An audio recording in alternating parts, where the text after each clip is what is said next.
Hey, how you doing? How you doing?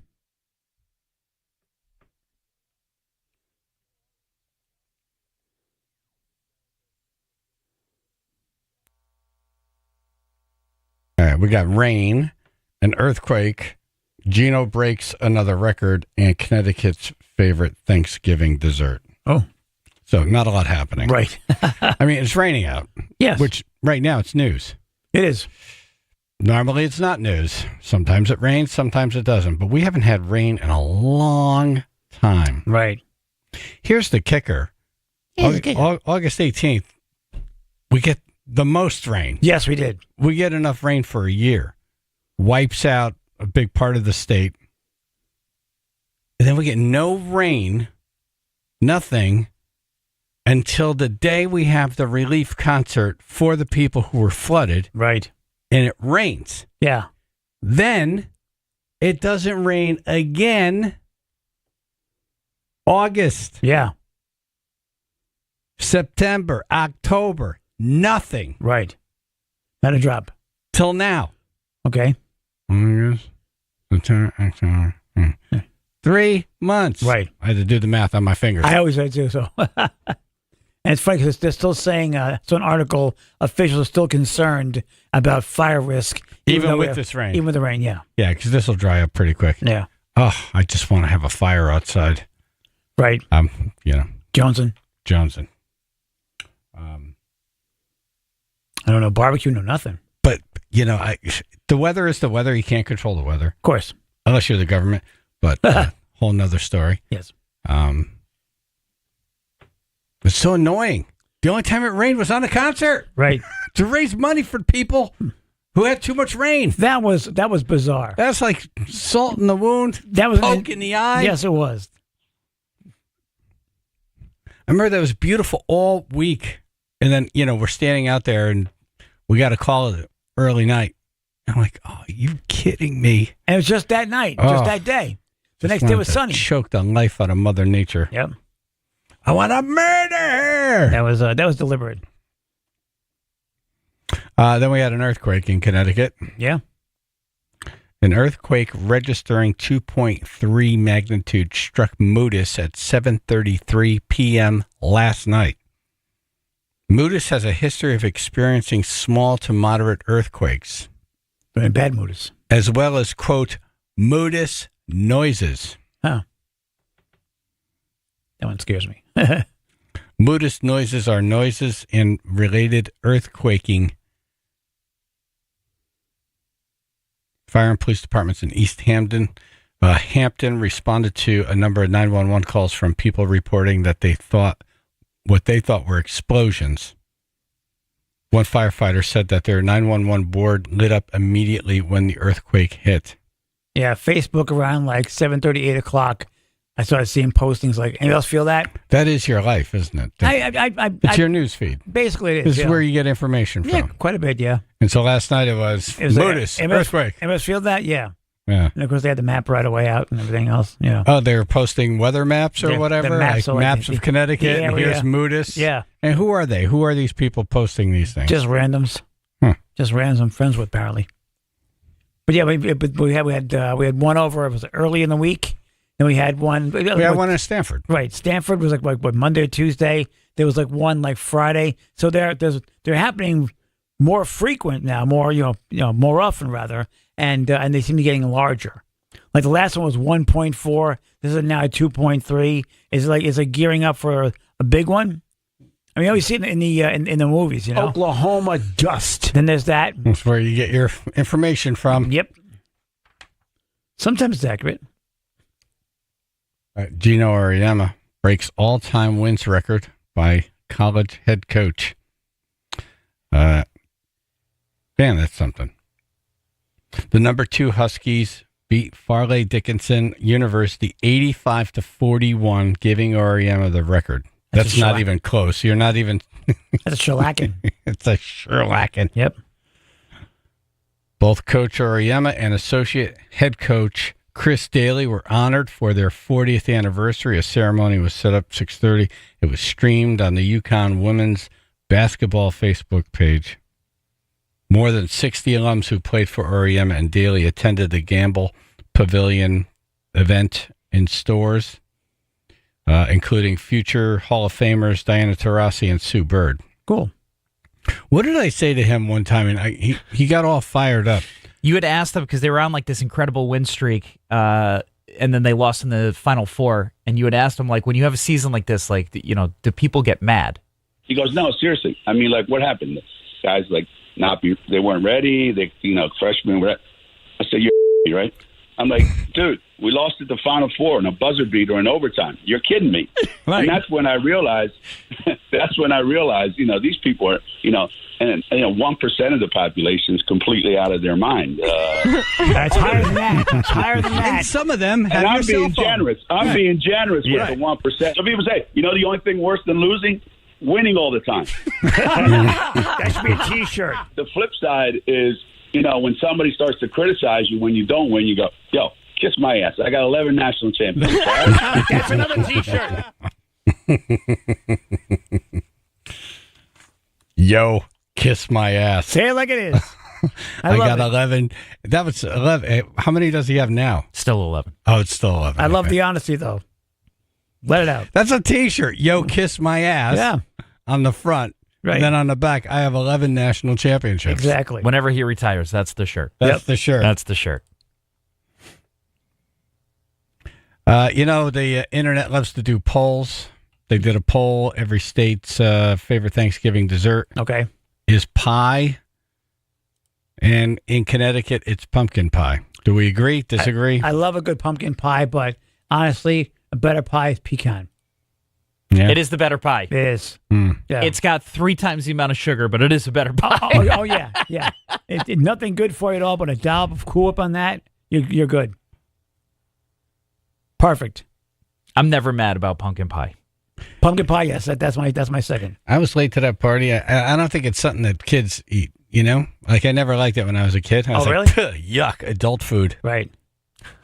I want cake and ice cream, Well, yes. Yes.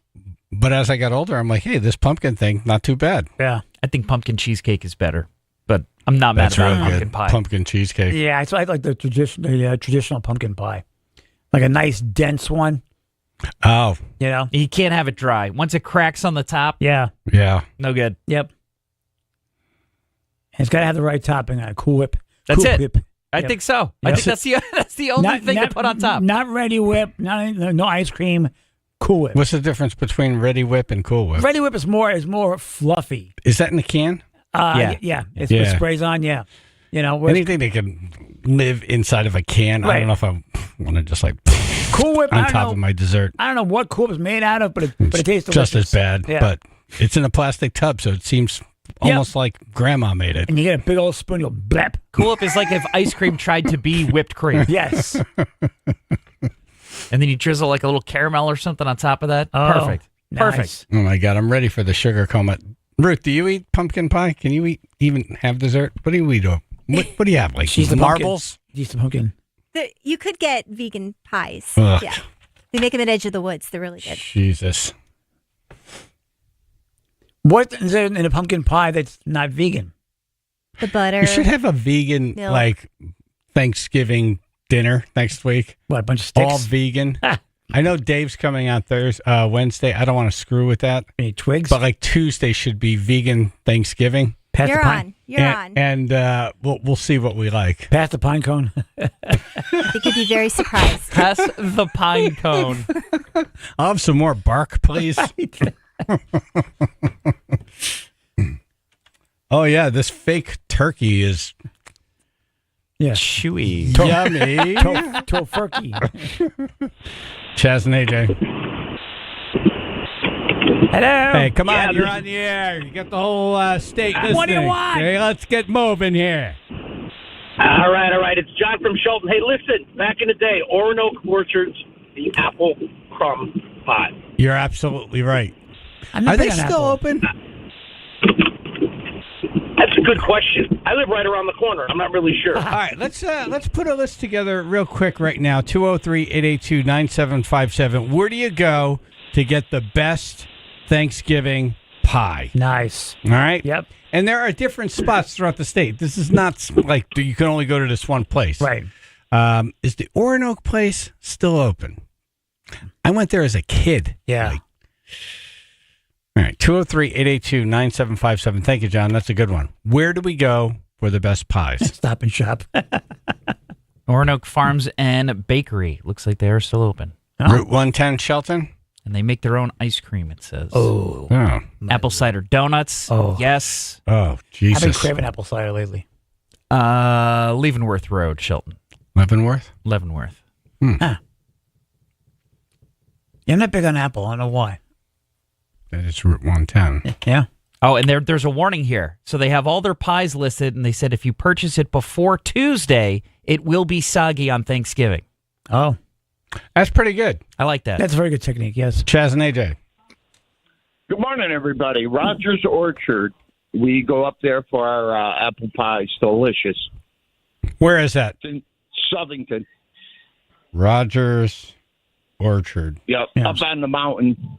Up on the mountain. I gotta go up the mountain and get me an apple pie. Yeah. All right, Brain. Thank you. Got it. All right. And some of these pies you have to order in advance. I know, yeah. 'Cause these places are really good. Right. Dominic in Bridgeport? Silverman's Farm in Easton. Oh, Great I've pies there. heard of this. I've heard word of them, yes. You've heard word. I've heard word. I've heard word. I've heard word. Word of the word. Silverman's Farm. Yeah.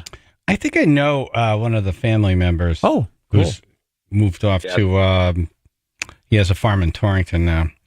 Silverman's Good people, Farm. good pies. Yeah, this is one of those farms where the farm has been in the family for generations. Yeah. Yeah. Yeah, So they kind of know what they're doing. kind of. Not quite But they kind of all the way there, yeah. but they kind of know what They they're kind doing. of do, yeah. Yeah. All right. What do you recommend there? I like the apple. Dutch apple pie. Okay. So we got apple at Rogers, apple at Silverman. They All grow right. their own apples on the farm. There you go. God, I hope so. Well, there you go. Yep. Homegrown, man. So not sprayed with poisons and stuff, you know? Right, yeah. So, all right. No. Thank you. Joe on the road? Morning, all. Morning. I like Lyman Orchard's apple crumb pie. Lyman. They always come up on every list. They're really good. Yeah, the apple crumb and what's with that phyllo dough, that stuff there, it's like a choking hazard for me. I have for some reason, before I actually eat something, I breathe in. I don't know why. Yeah, because you don't want you don't want to take a breath in and like. Yeah, and I'm, next thing I know, I'm choking. It goes on the wrong pipe. Imagine with all of your health issues, it wasn't that. It was an apple pie that killed you. Not that'd be funny, but it would Taken be out by kind an of funny. apple crumb, yeah. Yeah, right. It wasn't all the other stuff. Phyllo dough got the 'em. 8,000 hernias. It was the apple crumb that Right. took them out. It's probably all the coughing from the phyllo dough. Did all these damn hernias. Blew it all out. Stupid phyllo dough. Lyman is where? Is that Durham? Yeah, it's like Durham, Middlefield Okay. area. I think they used to drop off pies here on occasion. You know, Well, around we would holidays. never stop them No, now. of course not. If All they right. We're listening right now, for Thank example. you. Officer Joe? Hey, Hey. despite my wife's great dessert baking, I still go to Oronoque every to get a banana cream pie. Banana Banana cream. cream pie. And he hits him in the face with it. I don't believe I've ever had banana cream pie before. What? Yeah. No, does not register. I've never had it. Never had What? it. Oh. I mean, I've seen it in cartoons, banana cream pie, you know. Bugs Bunny. Your reference to banana Pumpkin cream. square. Remember that? Bugs Bunny. Banana cream pie. Pumpkin Your squares pie, are sir. coming, guys. Your pumpkin squares are coming. All right. Thank you, brother. Thank you. You got it. When are they coming? Huh? When? It's like a prepared room. When? Don't When? just say they're coming. When? We When? need time. How about Wednesday before Thanksgiving? You guys Perfect. are working, all right? Yes. Nice. All right. I'll Good. leave- I'll leave I have something to room. look forward Got to it. now. Yay. All right. Thank you. Anthony, Norwich. Hey, how you doing? Hey, I how like you the doing? Shack. They have 3 locations: Waterford, Groton, and Old Lyme. And it's the only place that I can find that makes my favorite, which is the coconut custard. Coconut custard. Coconut custard. My mom's favorite. Coconut custard. Yep. I used to love that. Yeah. I went through a phase. Yep. Coconut love custard. What's love. it called? The Shack? The Shack. The Shack. Yep. All right. And it's where? 3 locations. Yes. They got Groton, Waterford, and Old Lyme. Not one close to me. Waterford and Old Lyme. That's a good Okay. pecan Worth the pie. trip. Trust me. They make them. You got to order them. You know what I mean? They just This is the worst time for them right. to order pies. So Got it. They get slammed. All right. Thank you, brother. All right. We have a lot of calls coming in. We'll have to get back to this. Okay. Wait, let me just check with this one here. Bob in Woodbury. Bob. Good morning. Hey. How are you? Okay. Hold on. I want to get the information. I just don't have 3 hours. The top 10 infections found in the emergency room. Dr. Ron Clark, 203-882-9757. Chaz and AJ in the morning.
Bob from Woodbury was calling in Dottie's in Woodbury. I knew it would be something around there. I didn't realize Dottie's makes pie, but they make an awesome pumpkin pie. You have to order it. Oh, no. All right, we were talking about pies here. Cool.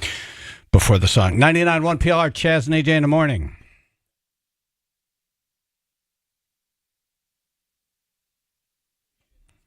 Okay, top 10 infections found in the emergency room. Dr. Ron Clark, Associate Chief of Emergency Medicine in the Hospital of Central Connecticut, New Britain General Campus. On. Mike and Derby, you're first. Good morning, guys. Hey. Morning. I'm going to go with a urinary tract infection, a UTI. You got it. That's our number one on the list. Boom. Urinary tract infection is actually the most common cause of infections that come into the ER. Mostly women, but guys can get them too. And unfortunately for people who do get UTIs, they get a lot of pain with urination and burning, and some people get frequency where they feel like they're peeing all the time. Other people can get hesitancy where it's like hard to get the urine out. But it basically feels like down there is on fire sometimes, and there's some medications that I can give to make that better. Wow. Yeah, it's not a pleasant thing to have. Is this an ointment you rub on? What causes that?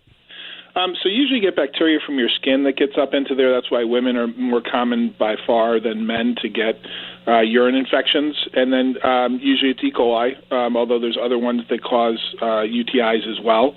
And then, some people can get really sick and get something called pyelonephritis, which is when the urine infection from the bladder goes up into your kidneys, and then they get severe fevers and vomiting and can be pretty terrible and sometimes have to get admitted in the hospital for IV antibiotics. UTI. That sounds awesome. It sounds like a UTI sounds like a power company. Brain? Morning, ladies and gentlemen. Morning. Doc. Morning. How about Lyme disease? Any of those, I didn't put Lyme on the list, although I'm going to give you credit because Lyme disease can sometimes cause meningitis, which is on my list. Yeah, and Lyme is very common in Connecticut, a lot. We've seen a lot of Lyme this year, too. I've diagnosed a lot of Lyme. When I order tests, Lyme is one of the tests that actually I don't get back right away in the emergency room, but I get notified if someone's positive, and I have a lot that have been positive this year over the summer and spring, and just a lot of tick bites and a lot of bullseye rashes with Lyme disease that can cause a lot of different issues. Thanks, Brain. Don't touch the... Don't do it. My God. Every time he leaves, he just touches that wire. You think by now he learned. It's something I don't think a lot of people realize how it affects their pets, and it takes a lot of damage for it to show itself. Yeah. Oh, yeah. Again, you can get arthritis, you can get problems with the heart, and you can get heart blocks, you can get brain infections, you can get all kinds of things, and just the tired, fatigue, muscle aches. Yeah, we have a lot of Lyme that comes in. A lot of times it gets missed or undiagnosed because you have to get the right test to diagnose it. So some people, you say, you just have the flu or you have something else, and then the flu comes back negative, and then it turns out to be Lyme or something else. Yeah. Wow, Robert and Clinton, as loud as you could be. How about cellulitis, or is that a cause from it?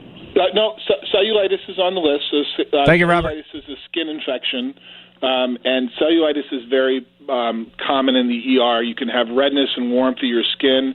You can get a little cut on your skin that can sometimes get infected, and then sometimes cellulitis can turn into an abscess, which can be nasty. Honestly, I had a couple of rough ones in the last month. That when you open it up, Chaz, I had one that looked like a volcano. Volcano exploding when I opened it up. And luckily, I have the cat-like reflexes and got that just in time. Oh, my God. Those are sometimes the pressure in those things, especially big buttock abscess or a big arm abscess. Buttock? Oh, yeah, the buttocks are the worst. Oh, those can have just gallons of pus. Gallons! All right, we got to go. It hit the nurse behind him. If I work in the ER, I'm just wearing complete bubble suit. Yep. I'm doing mine from home on robot. Top 10 infections found in the ER. 203-882-9757.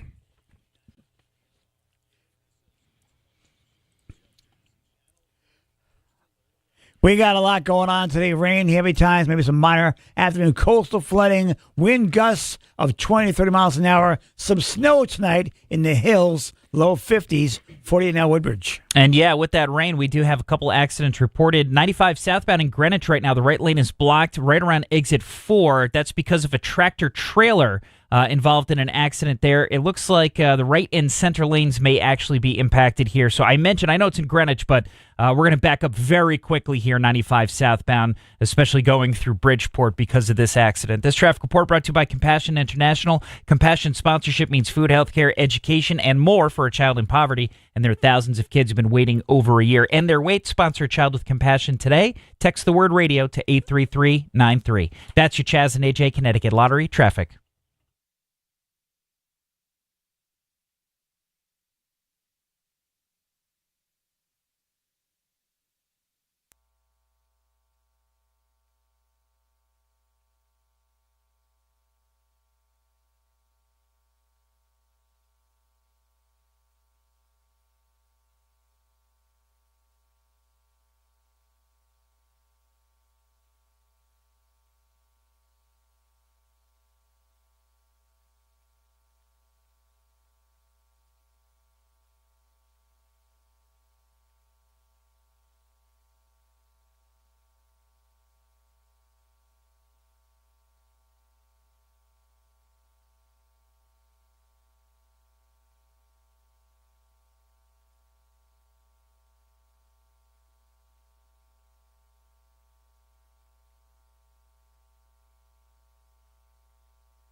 Top 10 infections found in the ER. Dr. Ron Clark doing the list. What do we get so far? We got the urinary tract infection. We got the skin cellulitis with the volcano abscess, and we got Lyme disease and meningitis. James and Seymour. Good morning, guys. Morning. Good morning. I'm going to go with pneumonia. Yep, pneumonia's on the list. That's my number 2. Respiratory tract infections, pneumonia, bronchitis, upper respiratory infections, and that includes the flu and COVID and something called RSV that, interestingly, the last few months has been pretty prevalent in Connecticut. RSV is respiratory syncytial virus.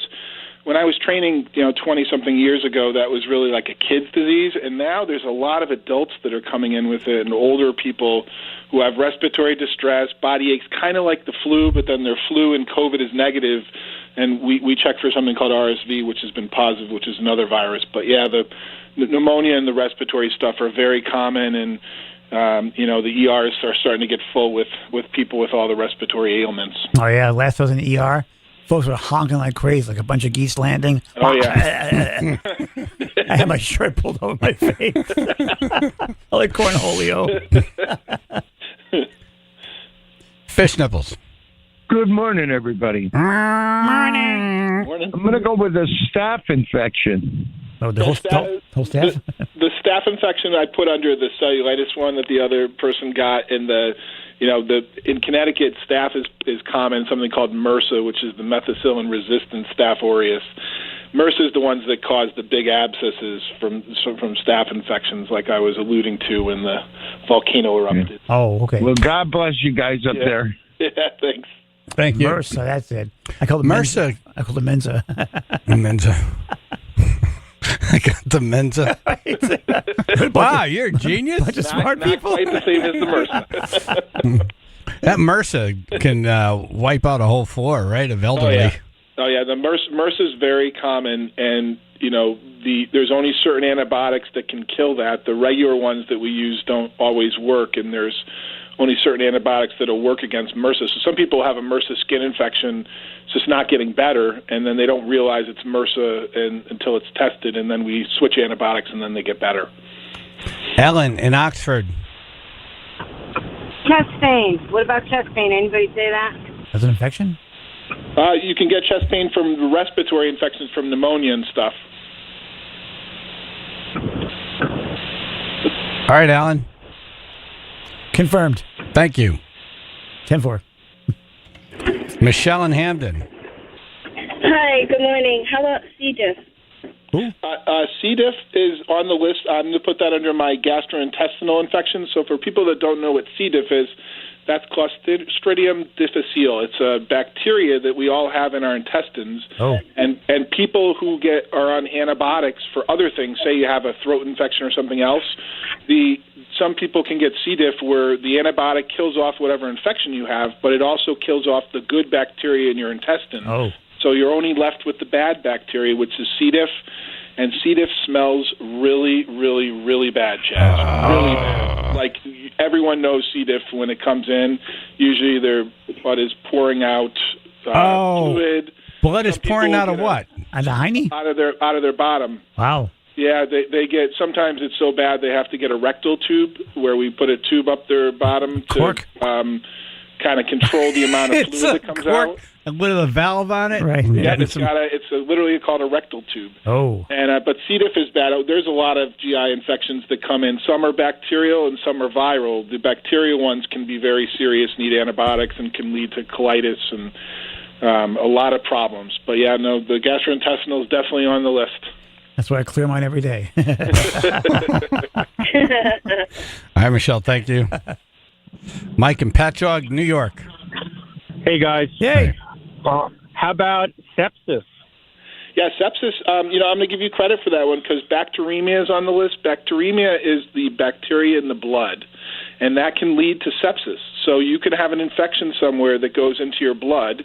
And so when people come in with pneumonia or a skin infection or something else, and they're very febrile with a high fever, we do blood cultures and something called a lactic acid to see if they're septic. And if they have a high white blood cell count and the lactic acid's high and their blood cultures are positive, that's sepsis, and you can die from that. So yeah, and that's bacteria in your blood, and you can get significantly altered vital signs with very fast pulse and low blood pressure. And I got to give you a ton of fluids and a ton of IV antibiotics to make you better. But yeah, sepsis and bacteremia is on the list. It was number 10. Wow. All right, thank you. Wow. A lot of big words to know. Seriously. See, this job wouldn't work out for me. No. The whole pus thing, I'm good. Oh, the volcano. I'm The done. volcano. That The got volcano. me. That got me.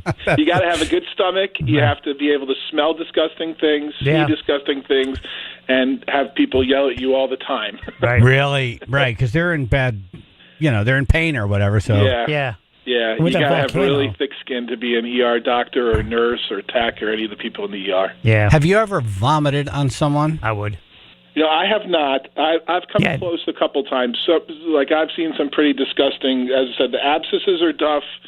Really bad GI bleed. I've had GI bleeds that it's called melena, and it's like a reddish, dark red, disgusting smelling stuff that comes out of the rectal area. And I've had people who have GI bleeds so bad that it overflows the bed like a waterfall. And that smell is pungent. Like you walk in the room and you feel like you hit a brick wall. And sometimes, when I walk in, I don't know what I'm going to see until I get in. There's usually a curtain, and I have to open the curtain and walk in. And it hits you like a brick wall, Chaz. I will have salad tonight. I will have nothing. This segment is taking a lot out of me. Just talking about it. Imagine living that life. Right. This is daily. I don't know what you get paid. I got a week off now. I worked yesterday, and now I got a week off. Sometimes you just need a week off to just recharge the batteries for any ER doc or nurse. Well, thank God for you and the doctors and the nurses and the people who work the emergency room. Ice cream sundae for dinner. You ever have a patient like this, and then you go in the break room, and there's like, oh, coconut custard pie. Yum. I don't eat at work. I don't blame you. I don't blame you. I coffee all day, but I cannot eat there. No, it's just a mental thing. Yeah, No, thanks. I'll eat when I get home. Exactly. All right, let's wrap it up. All right, so we'll run the list. So we have number 1 was urinary tract infection. Number 2 was respiratory infection with pneumonia. Number 3 is the gastrointestinal infections with the C. diff diarrhea. Number 4 is the skin and soft tissue infections with the volcano abscess. Number 5, I put sexually transmitted diseases on there. Number 6 is throat infections with pharyngitis. Number 7 is ear infections with otitis media. Number 8 is eye infections with all kinds of conjunctivitis that can get really nasty. Number 9 was the Lyme disease and meningitis. And number 10 is bacteremia and sepsis.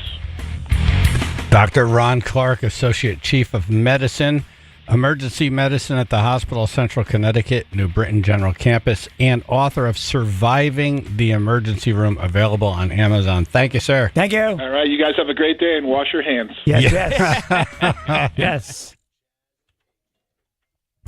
We're getting some pushback on something that was said in the 6 o'clock break. We'll have to address that coming up.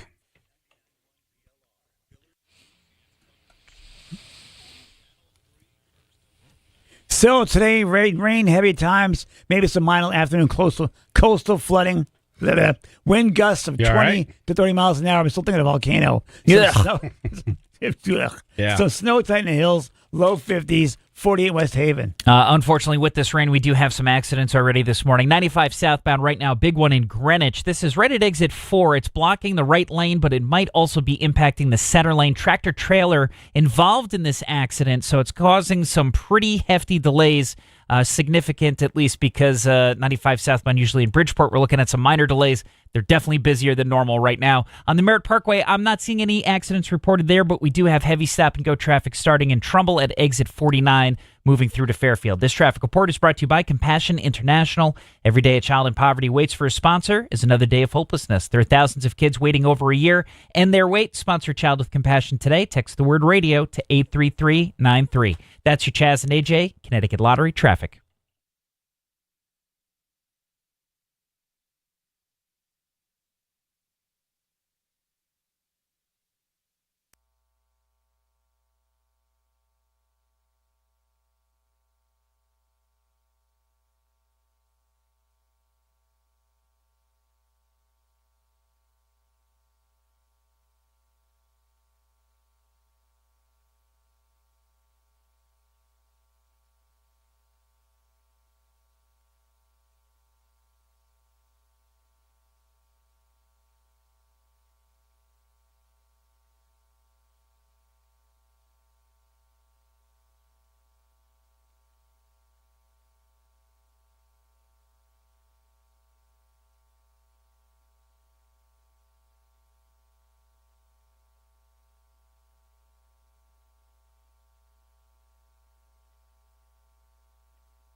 People are revolting.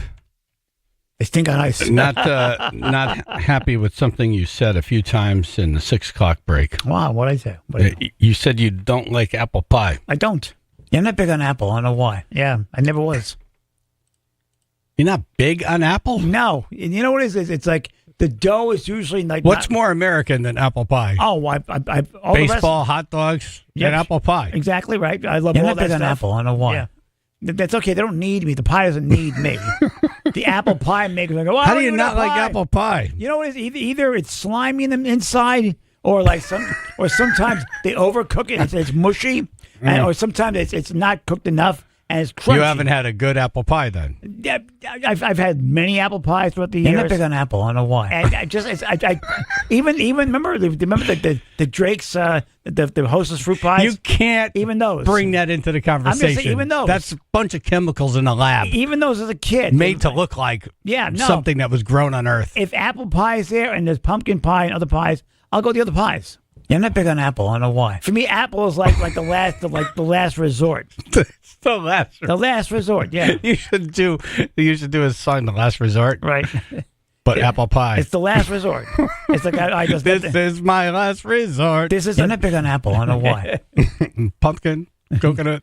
It's crunchy or mushy. You're the just like my lizard tort. The only person I'm not big on apple. No. Apple pie. Apple friggin' pie. If you have a whole bunch of pies, I won't touch the apple. All right, but if apple's the only pie on the table, you're going to have it? If it's the only thing, but even then, if I'm full, I'll forget about it. Wow, you won't have dessert. I'm not going to force it. Yeah. It's not. I don't like it enough. And then how do we get to a point where you say I've tried lots of apple pie? I mean, because everybody brings an apple pie. They come to your house, they bring an apple pie. And when has anyone come to your house? In the past. When? In the past 30 years, I've had people. I know people. Relatives. Okay, people. Relatives. They come over. I think I've been to your house twice in 22 years. Right. But I'm just saying that relatives, the holidays, they come by. They bring apple pie, knowing you don't like apple pie. Exactly right. It's like, let's bring him apple pie. He doesn't like apple pie, but we'll bring him apple pie. Because they like apple pie, yes. So we said, what do you get? Oh, just bring a dessert. And then bring an apple pie. And that phyllo dough. That's been his whole night. It's like, I hate apple pie. And no matter when I open a door for company, what are they holding? Blueberry. Apple pie. Blueberry, cherry pie, pecan. No, I will take a cherry pie over an apple pie every day. Yeah. I love cherry pie. And that's how I got nailed by the phyllo dough. One time it was a double threat. A what? It was the phyllo dough. It's that very thin dough that like it breaks and goes on your windpipe. And if you miss your mouth, it goes everywhere. It's like a bad ticker tape in your lap. It's just crap everywhere. Even the cat won't eat it. Like, I'm sweating. Yeah.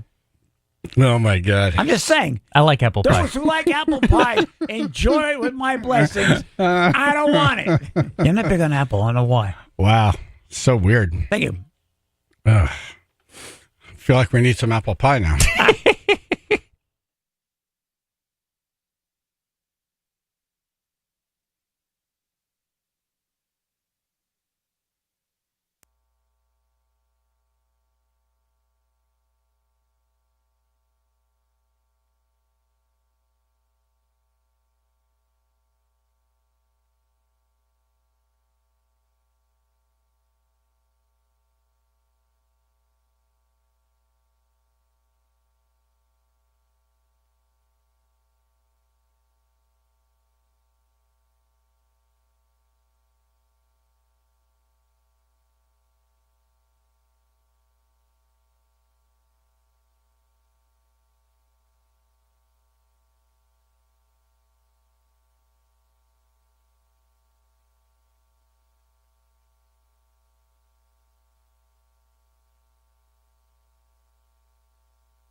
Is there something that everyone loves to eat but you hate? 203-882-9757. Chaz and AJ in the morning, 99.1 PLR. AJ hates apple pie, the most American thing. It's on the list of things that are American. Yes, I know. Baseball, hot dogs, apple pie. And Chevrolet. Well, that's the commercial part of it. Right? I do have a Chevy. I don't think you like baseball either while we're talking about it. I do like baseball. I'm not going to watch it. I'm not going to, make plans to watch it. So apple pie.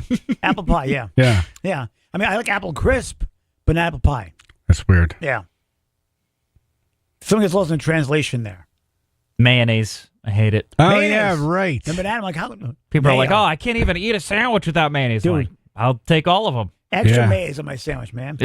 Extra. Gob it. Gob it, man. Well, we can't even talk to Ruth about this. She really doesn't like anything anyone likes. That's not true. A little bit. Well, before you went vegan, what was there anything you didn't like everybody else ate? When did you go vegan? What year? Well, I kind of went vegan animal by animal. So first I stopped eating pork when I saw fetal pigs being, that were going to be dissected at school. Right. So then I stopped beef, then I stopped chicken, then I stopped fish, then I stopped dairy. Oh, okay. So it happened So it over. wasn't It was 1 a year. progression. Right. Mhm. Right. But I haven't had any meat in, I want to say, 29 years. Bam. Yeah. Wow.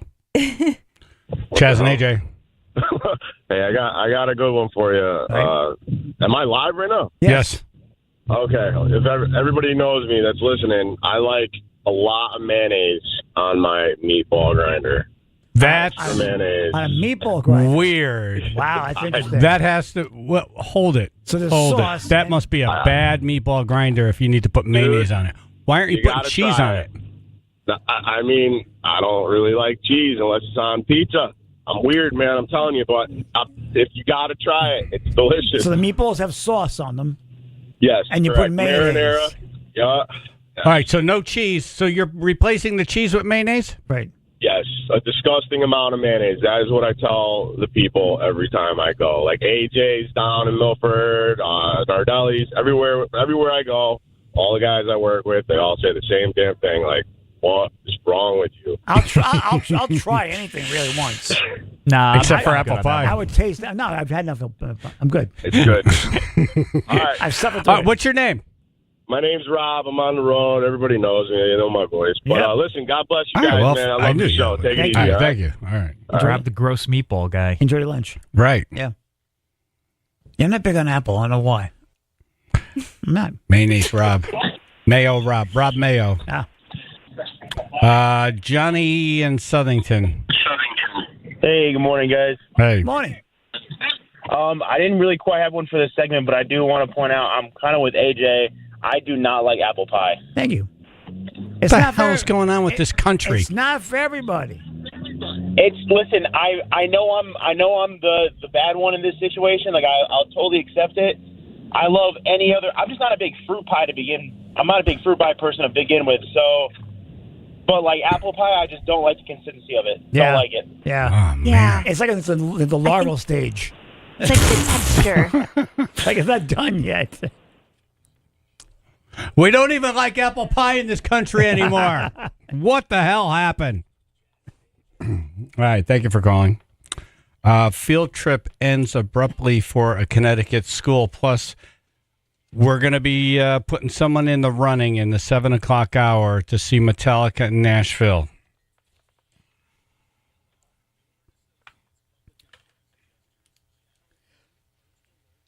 Rain, heavy at times, maybe some minor afternoon coastal flooding, wind gusts of 20 to 30 miles an hour, some snow tonight in the hills, low 50s, 48 now in Brantford. Yeah, please slow down out there with the rain. First time in a while. Lot of slippery conditions. Really? We have got, to learn how to drive again? We've got a lot of accidents now. So thank you to Mike who called this one in. Route 8 southbound. We've got an accident that he saw around exit 9, a spin out.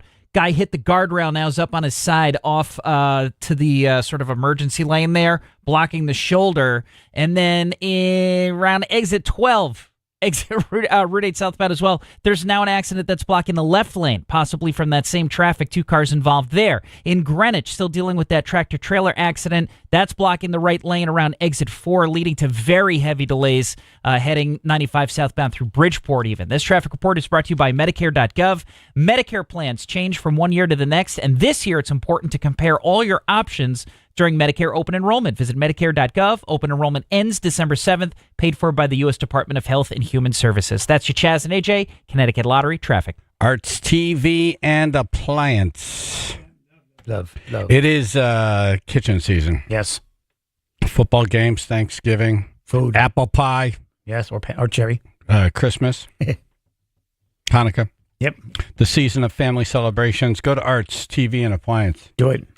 I got to tell you, if you don't have an air fryer, it's a game changer. They are the best. They really are. Chicken wings are amazing. I don't. I very rarely put anything in a microwave now. I just do it in the air fryer. It's almost as fast. Slice of pizza, nice and crispy. Much better. Yep. Lasagna. Yeah. ArtsTVOnline.com. 2 locations, North Haven and Middletown. They beat the big box stores price. Every day. Service every day. No delivery charges, no removal charges. They don't ding you for power cables and hoses, and it's all included. ArtsTVOnline.com. Tell them Chaz sent you, please.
All right, Connecticut is seeing rain for the first time in a long time, and apparently we forgot how to drive in rain. Mm.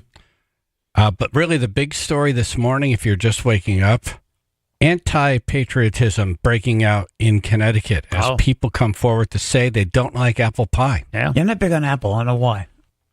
There's one right there. And now Emma from Wallingford has chimed in on the Twitch chat room. Yep. What's happening there? Not big on pie, the apple pie either. Not big on pie. Apple pie, yeah. Apple pie. Apple pie, yeah. Really, one of the things on the list of great American things. Right. Baseball, hot dogs, apple pie. Right. Really? Yeah. And that, we've had a couple of calls that I'll mentioned say, that too. I tried to make one once. They're fussy. So like we went out, we went to the orchard, we picked apples. I'm like, let's make a pie. I've never done it. Let's make a pie. And it was just okay. I was like, these apples were great. What happened? Did I screw this up? It was just that is the thing with apple pie. You have to be very good. It takes it is a talent to make talent. that pie. Right. Talent. There's a lot of when you have someone's really good apple pie, there are a lot of bad ones. Yes. I believe that 100%. Some things you can kind of just like, these are okay. They're good. Apple pie, you got to really work on it. Just what kind of, there are patriots spinning in their graves now.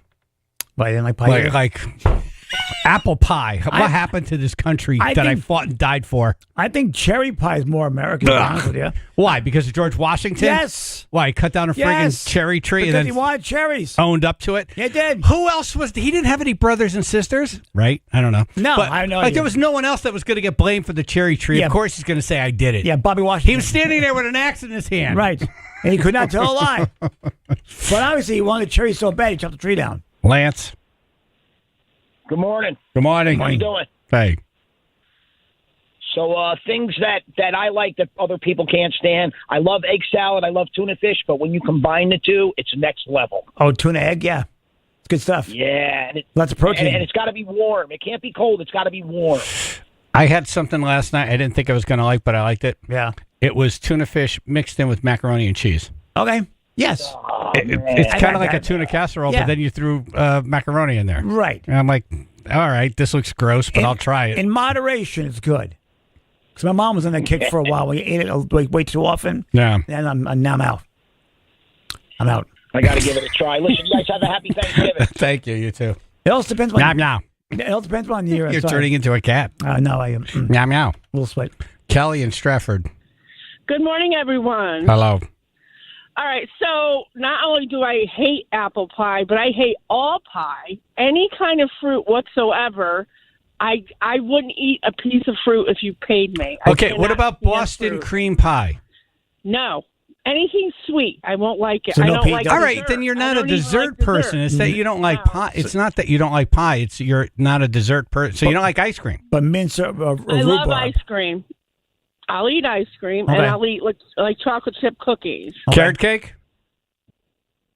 No, it's Oh, too sweet. God. The Oh, frosting my is God. too sweet. Oh, my God. And I feel bad for you, AJ. Thank you. I feel bad for you, AJ. Everybody picks on you all the time, and I think you're great. Oh, thank you. No one said he's not great. Right. And then I'm picking which I don't know about this. I want to see his. I want to see his papers. I want to see if he's a real American. We're having a discussion. I want to see your birth certificate. I have a feeling you just snuck into this country. All right, thank you, Kelly. Nobody can prove that. Bye. All right. No one can prove that. My wife, Jennifer, good morning. Hey, guys. Good morning. Good morning. I'm with everybody else. Any fruit in a pie grosses me out. It's just and it's like gelatinous, and it just grosses me out. I do love the crust, though. Like Auntie Barbara's apple pie, best I've ever had. The She's a crust is perfectionist.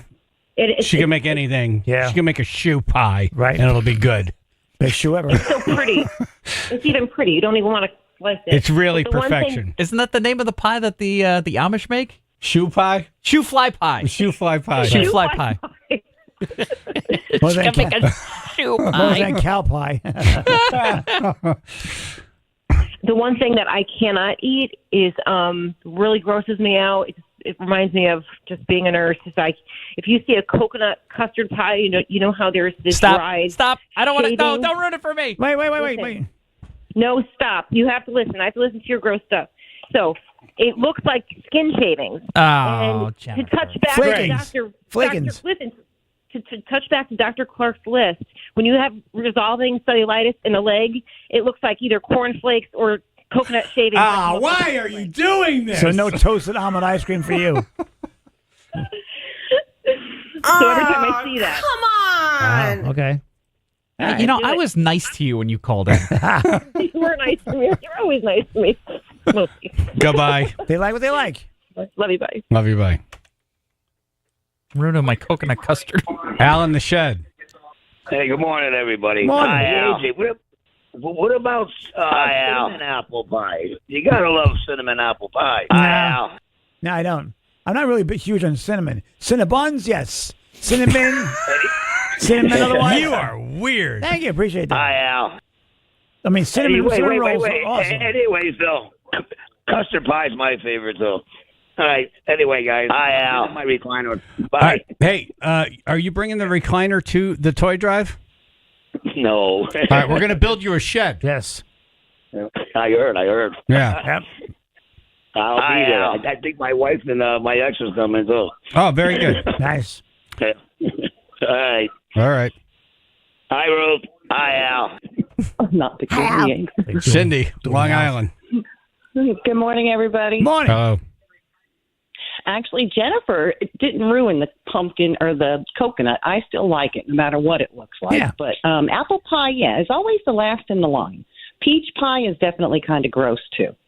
Peach is gross. Yeah. I don't like cherry. I don't like blueberry. cherry I don't pie. like any of that. Cherry pie. Yeah. Apple pie. Cherry, blueberry. Oh, cherry and blue. Yeah, they're good. Pecan number one, though. Number one. Pecan pie was Oh, good. he's pretty good. I like pecan pie. Amazing. Yeah. And All right, guys. Have a great day. All right, you too. First time I had pecan pie was visiting my relatives in Trumbull, Connecticut. Is it pecan or pecan? People just say that. I say pecan. Pecan? I say pecan, yeah. Like peon, but with a C. Like pecan, yes. Peon. And I took a peek on you. Not you, I'm just saying. No, I got you. Yeah. Okay. That'd be gross. All right. Yeah, that would be weird. That would kind of weird. Love you, man. Yeah. Not that much. Chuck and Nuggatuck. Hey, good morning, everybody. Hey. Morning.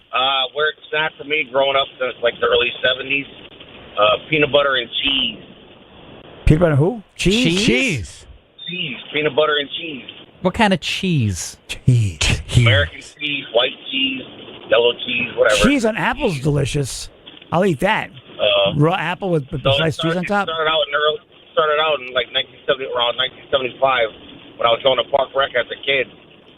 I guess, they didn't really have like other, I don't know, maybe they were short on jelly that day, so peanut butter.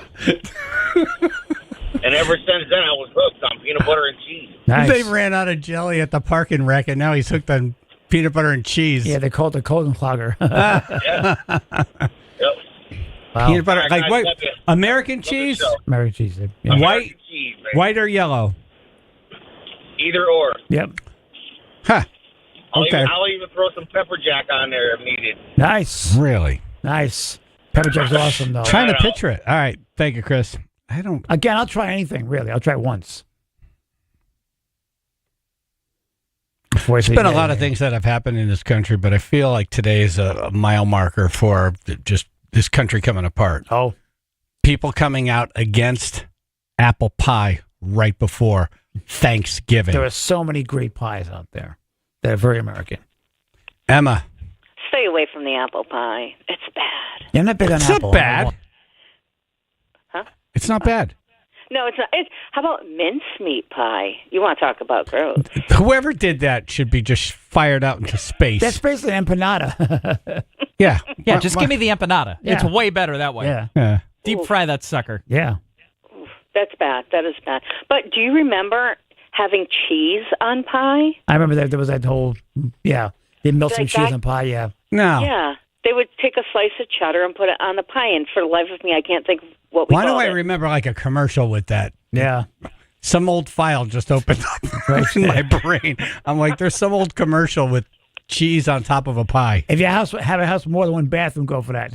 You ever saw the movie Thank You for Smoking? One of the guys orders his apple pie with a melted slice of cheese on it. And they're like, why do you do that? He goes, it's American.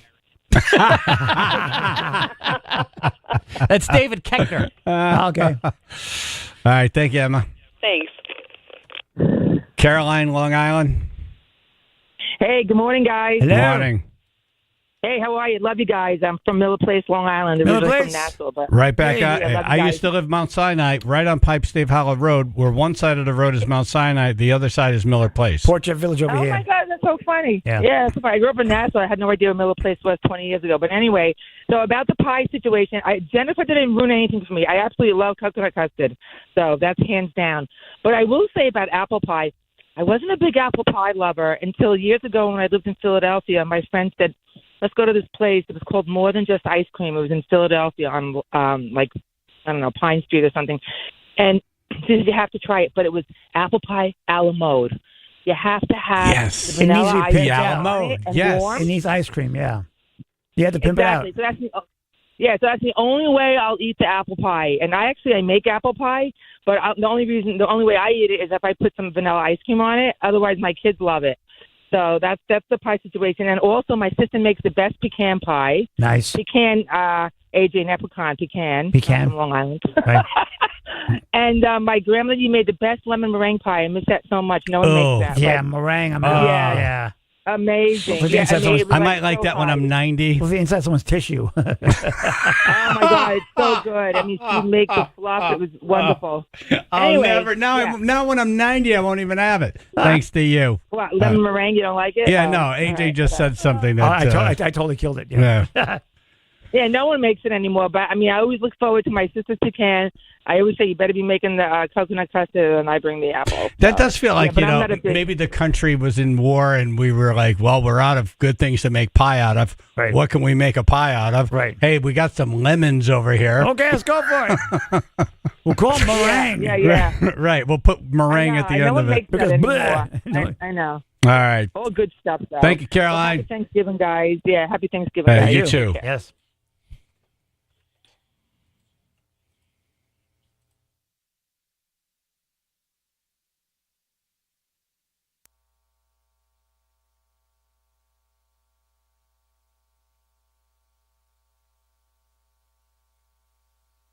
Okay. Dumbass news coming up. A child locked into a dryer. Yes. Locked. A child locked in a dryer as punishment. That's bad. And then about an hour from now, Jimmy Koplik, Live Nation, in studio. Yay. Will he be breaking news today? That'd be nice.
Congratulations to Matt in Easton. He's in the running to see Metallica in Nashville. 99.1 PLR, Chaz and AJ in the morning. We were talking about pies, and I just got an email from Elizabeth.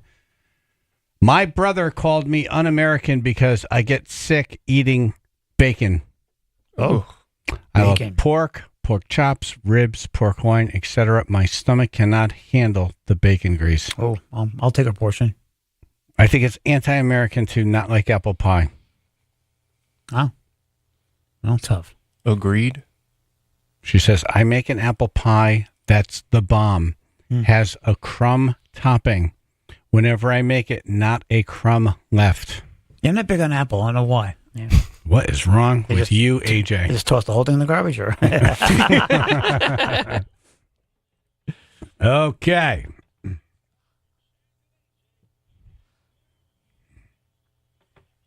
Comedian Dan Shea in studio. Good morning. Hello. Good Yay. morning.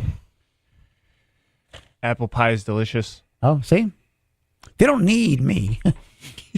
Child locked in dryer as punishment for bad, not eating apple pie? That's bad, right? Let's find out why. Here's the news report.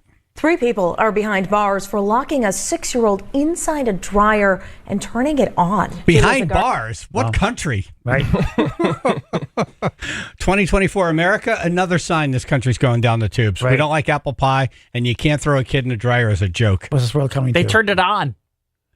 A couple of Oh, revolutions. okay. Did he have wet clothes on? Yeah, Right. listen to the beginning again. He came all fluffy. 3 people are behind bars for locking a 6-year-old inside a dryer and turning it on. And turning it on. That's the difference. I forgot the dryer sheets. That's why. the problem. Yep. Maybe he's complaining about cold. You didn't bounce. Turn the heat up, Mom. Right. What if the kid was frozen outside? Right. Julissa Garza joins us live from outside the criminal courthouse downtown, where one of the 3 suspects is due in court later this morning. Julissa, where exactly did this happen? In the dryer. The laundromat. Right. Part of the house. Oh, my God.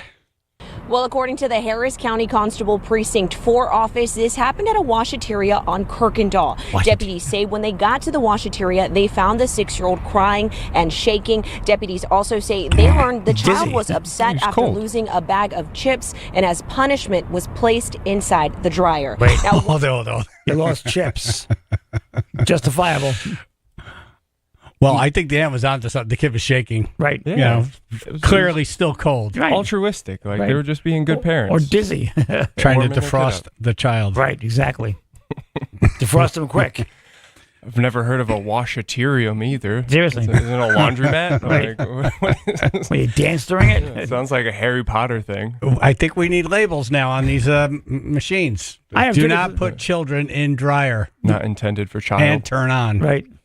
Now, one of the 3 people allegedly involved is Haven Duncan, who appeared in probable cause court yesterday. According to deputies, Duncan is the one who placed the 6-year-old in the dryer and refused to let him out.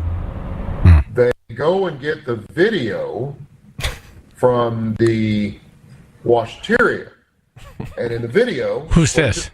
It's a constable or a judge. Whoever's proceeding over the case. Okay. He's a washateria. Washateria. they see you taking this 6-year-old child who does not want to go in the dryer. Oh my God! Just lock me up. I don't want. I can't even listen to you talk anymore. Lock me up. That was your first amusement park ride. Well, it's like Dr. Phil on Quaaludes. Right. Says here. He's evidently putting his legs out and trying to keep from getting stuffed into the dryer. They see you trying to shove him into a dryer. Now, Duncan is due in court later this morning. In the meantime, we have learned that the 6-year-old is okay and was released to a guardian who arrived at the washateria. In the next hour, we'll share what we've learned about the 2 other people involved. Live this morning in downtown Houston. Why would you leave the other 2 people out of the story and tease that? I have to wait an hour now to find out what really happened. Right.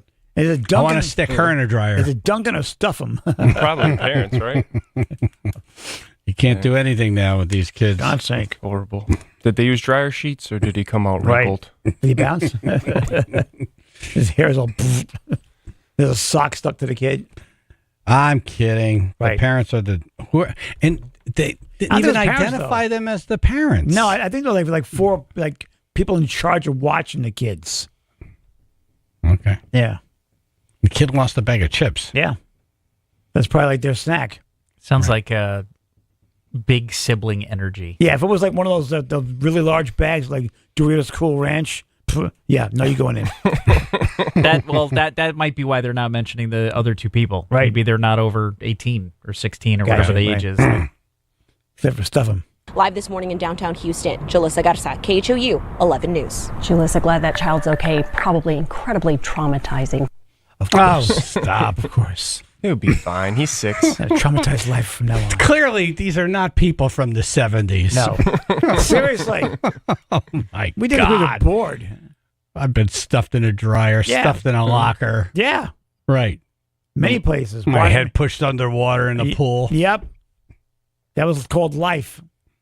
We couldn't get my dryer to start. We tried to take rides in it as a kid, and you'd get in and hit start, and it wouldn't start. Like, all right, well, and this kid gets to do it for free. Right. He's got help. Complaining. Spoiled. No seatbelts. Seriously, yeah. Before iPads, this is what we did for fun. Exactly. Yeah. Free dryer ride. That was my first amusement park ride. Free dryer ride. Right. Basically a roller coaster, Yeah, right? it is. Get the tumble. Some of these rides you see at carnivals, I bet you a dryer's safer. Yeah. Oh, those like pop up. Yeah, at least it's there for a while. Yeah. They just travel from town to town. I don't know how Avoiding safe those lawsuits. Are. Right. There's another story I had in my pile here where a mom is facing jail time after her son walked alone less than a mile from home. Really? The kid is 10. Oh, Jesus. And he walked out of the house to downtown. Okay. And she's facing jail time? Really? My parents would be in prison for life. Seriously? I guess I'd get on my bike and I'd ride all over town. Oh, No yeah? phone. Hours. I had no idea where I was. Hours. I wouldn't come home until nighttime. Yep.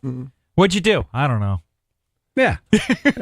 I mean, I had to walk home from school. They wouldn't even let the bus take me because I lived like a mile away from school. Yeah. So they're like, no, you have to walk. I was a walker in high school, yeah. Yeah.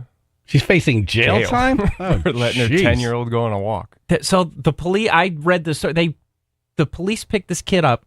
They bring him home. They yell at the mother. They go back hours later and arrest the mother in front of all the other kids. Why? Because he was walking alone. Because he walked. That's ridiculous. He's 10. Don't you go camping and stuff by 10 your years life? old, yeah. In fact, he was 1 year old. Okay, duh. Yeah, if they found your 4-year-old wandering down the street in a diaper, but Exactly. I did anything to be alone at 10. I would climb a tree and just sit up at the top of it for like 3 hours. Yeah. Leave me alone. I had a fort behind the couch. Jimmy Koplick will be in studio in an hour. My father would drop me and my two friends off in downtown New Haven for a concert, 8,000 people. I'm like 11 years old. Right. No phone. Right. He's like, meet me back here. Yep. A sea of people. It was your job to find it. I'm like, all right. See you after the show. Right. That was it. Yeah. 11. Yep. And you're still here. I'll be the guy that looks like me in our car. Right. You find me. Look for this car. Right. Different time. Yep.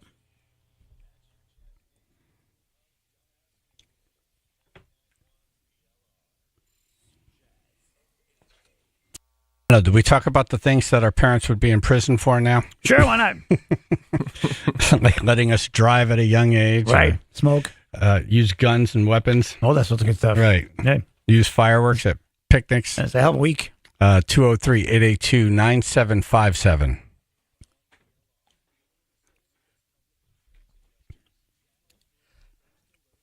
We got rain, heavy times, maybe some minor afternoon coastal flooding, wind gusts 20, 30 miles an hour, some snow tonight in the hills, low 50s, 47 in Wallingford. All right, our first rain in a while. Please slow down. We've had quite a few accidents already reported. We've got a new one already, and it's Route 8 southbound once again. This one's in Naugatuck, right around exit 25. Thank you to John. Called that one in originally. Looks like 2 cars involved there. It's blocking the right lane. Is this the new 25 or the old 25? They changed all the numbers. I don't know where the hell I am now when you say that. I'm assuming it's the new one. So, Right. Yeah, right on the line there. there with Waterbury. But we've also got an accident in New Haven now. This is 91 northbound between exit 6 and exit 8. Very heavy stop-and-go traffic right now. Looks like only the far right lane is currently getting past this bad accident. 2 cars involved there. And it looks like we've cleared one of the Route 8 accidents. This is the one in Shelton as you approach exit 12, but we still got hefty delays, about 45 minutes trying to get by. This traffic report brought to you by Compassion International. Every day a child in poverty waits for a sponsor is another day of hopelessness. There are thousands of kids waiting over a year. End their wait. Sponsor a child with compassion today. Text the word radio to 83393. That's your Chaz and AJ Connecticut Lottery traffic.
We're talking about why your parents should be in prison right now.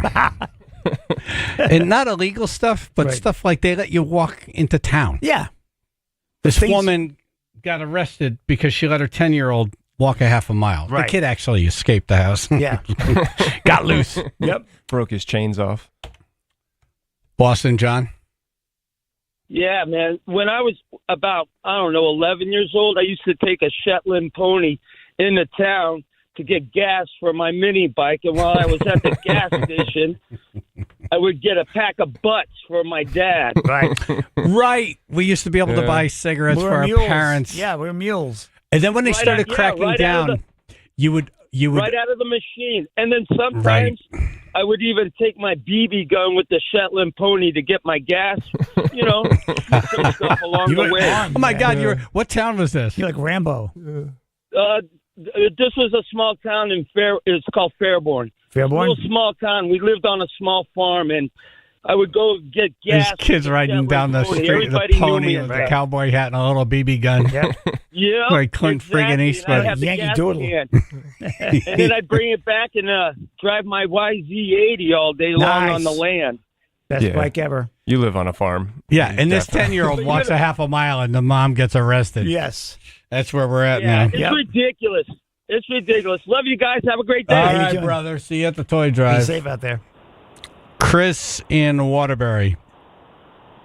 Hey, what's up, guys? Hey. Boston John stole my thunder about the cigarettes. Oh. That's what I was going to say. But I just thought of something else. Hopping into the back of a pickup truck. Yeah. Oh, yeah. Oh. Yep. My dad used to drive half the baseball team to the field that way. Yep. We'd meet up at like a commuter lot. We'd have 6 kids in the flatbed. Yep. Hit the spot potholes. Yeah. That's on awesome. purpose to see us bouncing up and down. It was like a bad John Cougar Mellencamp video. The police would drive by. We'd just wave. Hi. That's a good one. Yeah. Right. Back in the pickup truck. Yep. No straps. Nothing. No nothing. Standing up. I was never Right. in a cab. Yep. Standing against the cab, looking up. Yep. Yeah. Those for some good times. Yep. Oh, the cigarettes, man. I forgot all about that. Yeah. So first it was the Wild Wild West. You could just go in and say you're buying them for your parents. Yeah. And then when they started cracking down, you had to have a note. Right. And I had to learn how to spell cigarettes. Right. Yeah. SIG. Right. 203-882-9757. Dan, what year were you born? 1991. Wow. 91. 91. Okay. So 2001, you're 10. Like, what the hell was going on in 2001? That's scary, isn't it? Because we were here in 2003. Yeah. It was still all normal world. It was before 9/11, so everything was nice and rosy and still 90s. Like I feel had like that's the happy shift. childhood. I do feel, that's Yeah. true. Then I think changed that, fourth grade we had 9/11, and then it all went to shit. Poop. It all went to poop, you mean? It went to duty. Chaz and AJ. Good morning. Hey. I was put in a dryer when I was a kid. Nice. There you go. Right. How long? We were out sled riding, my brothers and sisters. My mother told them if he brought me back frozen, you all get grounded. So you gotta and they throw 'em brought out, me right. back frozen. Right. So they put me in the jar. So you're warm and fuzzy instead. That's what these And people then were doing. they ran when I started screaming, and my mother had to come down from upstairs to let me out of the dryer. Wow. Well, she did say don't bring them back frozen. Exactly. You're Right. following orders. Right? Right. You look good with a perm. They all got grounded, trust me. Yeah. It's a Thank true you. story, and that's why I turned out the way I am. I wish they put me on Yeah. permanent press. And what do you do for a living? I'm a trucker. I have a trucking company. Nice. Good for you, brother. See? Successful. Yeah, Yeah. 39 years. Nice. Wow. What's the biggest sir. truck in your fleet? I have a 1983 359 Peterbilt stretched out to 320-inch wheelbase. It's like a show truck. That's badass. I got me a stretch Peterbilt. You make it sound Ain't dirty. no Every time I feeling say like it. Peter Mobiling. Nice. All right. Thank you, brother. All right, have a good day, guys. Yeah. You too. All right. We're talking about why our parents, or maybe teachers, should be in prison now. Oh, God, yeah. Mr. Keller, Yeah. 7th grade metal shop, Yep. hit me in the hand with a ball peen hammer because I was using a file the wrong way. Yep.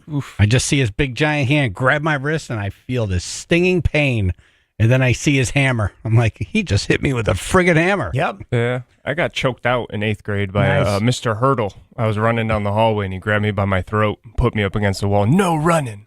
What is going on? I can't. You're crushing my windpipe. How about breathing? Is breathing okay? Well, I had Mrs. Scheffler with her, with her friggin' exposing herself. Right. Look at my dress, look at my dress, look at my dress. The lady, every time if you tilt, yeah. She looks like she sounds like someone that would be in a horror movie. Yeah, I know. Grindhouse, something like that. Yeah, something bad, like a Quentin Tarantino thing. Yeah. But yeah, if you were leaning back in your chair at all in class, she would think you're trying to look up her dress. Now, her dress went. No one was looking up her dress. Yeah, her dress was almost like a curtain, and it was about 3 inches off the ground. There's no way in hell. No way in hell. You could see it. No. But they didn't stop from bringing it over No, her head. she's got some story. There are some kids that were tied up in her basement. Oh, big time. Yeah, probably lunch. Keith and Seymour. Morning, guys. How are you? Good. Chaz, around the corner from Cuppy's. Yep. Me and the Don Spock were driving around one time looking for stuff. He's a collector. What do you mean looking for stuff? What kind of stuff? Motorcycle parts. Okay. Yeah. So anyway, there was a toddler walking around with his diapers on. So Donnie calls the cops. I'm holding the kid by the hand over around the corner from Cuppy's. The cop shows up, and the first thing he says is, "Oh, not again." And he just Not took the kid again. to the basement. Not again. Wow. He took the kid to the basement apartment, knocked on the door, and just left the baby with the father, and just got back in his car and drove away. And me and Donnie were looking at each other like, "Oh my god!" But it was just weird. The cop says, "Oh no, not again." Not again. Yep. Yeah. So me and Donnie got back in the pickup truck and just went on our way. We're like, "Okay, this All is right. the valley." Hey, Seems like a normal occurrence. that's okay. He's home now. All right, thank you, Keith. 203-882-9757. The stuff your parents would be in prison for today. Or teachers. Yeah, either or. 203-882-9757.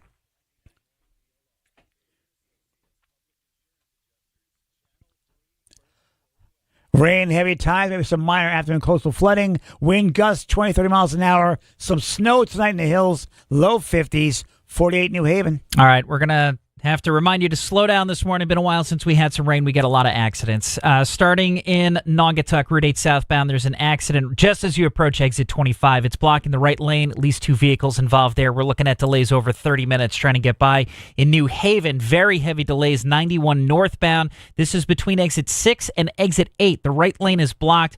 2 cars involved. This has been moved to the shoulder, but emergency vehicles are taking out that right lane. So we've got some pretty heavy delays trying to get by there. You got reports of some spinouts and overturned vehicles kind of all over the place. So just please slow down. This traffic report is brought to you by Positive Coaching Alliance. Got issues with youth or high school sports? Positive Coaching Alliance can help. PCA, a national nonprofit, offers more than 1,000 free online resources for youth and high school sports coaches, parents, students, and administrators. Visit PCADevZone.org. That's your Chaz and AJ, Connecticut Lottery, traffic.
Okay, why your parents should be in prison now. Now. Today. Hungry Man. Good morning, everyone. Morning. My grandfather would send me to the corner store twice a day to get a 6-pack of beer. I would walk in, wave to the guy behind the counter, go to the case, grab the beer, walk out, never gave him a dime. Nice. And my grandfather would pay at the end of the week, and then he'd take me fishing, and then he'd open up a can of beer at Seaside Park, and we'd drink together. Yep. Yep. 10 years old. That's beautiful. Yeah. Bonding with Grandpa. Yep. Yep. God rest him. Have a good day, All guys. right, thank you. Yeah, my first beer was Old Knickerbocker. Mom used to drink that in the steel cans. Never even heard of it. Yeah. Eric in Bridgeport. Hey, how's it going? Hey. So, back in the early 80s, I must have been like, I don't know, I was a baby. Not Hope even so. 2. That's a baby. I was kind You of decide I'm going to skip the math part. Right. And just go with size. Right. When I was little. My father would put me on the tank of the Harley, and we would drive. And I remember to this day where Duchess is, used to be Maroxy's. You know, we'd be taking that left-hand turn right there at the light. And I remember taking that turn and like doing the lean. Yeah, lean. Yeah. And Little baby lean. You're leaning as a baby. Lean to the turn. Yep. I remember leaning and then looking down at the tank, and the tank was like a pearl black or whatever, a metal flake. And I remember the paint, the gas would leak onto the paint and make like that swirly rainbow design. I remember that from when I was a friggin' baby. Like that's wild. Yeah. The stuff that'll stick in your brain. Yeah.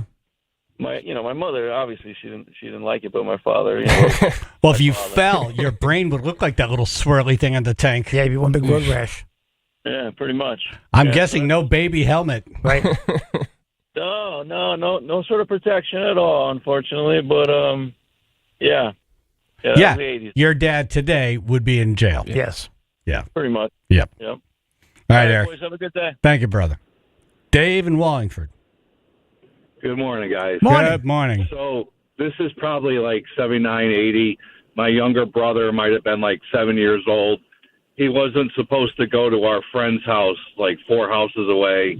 And my father went and got him and kicked him all the way home. It's called motivation. Shoot him in the ass again. It's called motivation. Yep, that's prison time right there. Yep. Good times. Good kicking, too. He didn't take one step home. He just got kicked all the way home. Like a can. Like a soccer ball. Thank you, Dave. Rob on the road. Hey, how you guys doing? Hey. So when I was a kid, me and my family, we used to go to a certain sporting event every single weekend. And once a year, we would go to Madison Square Garden.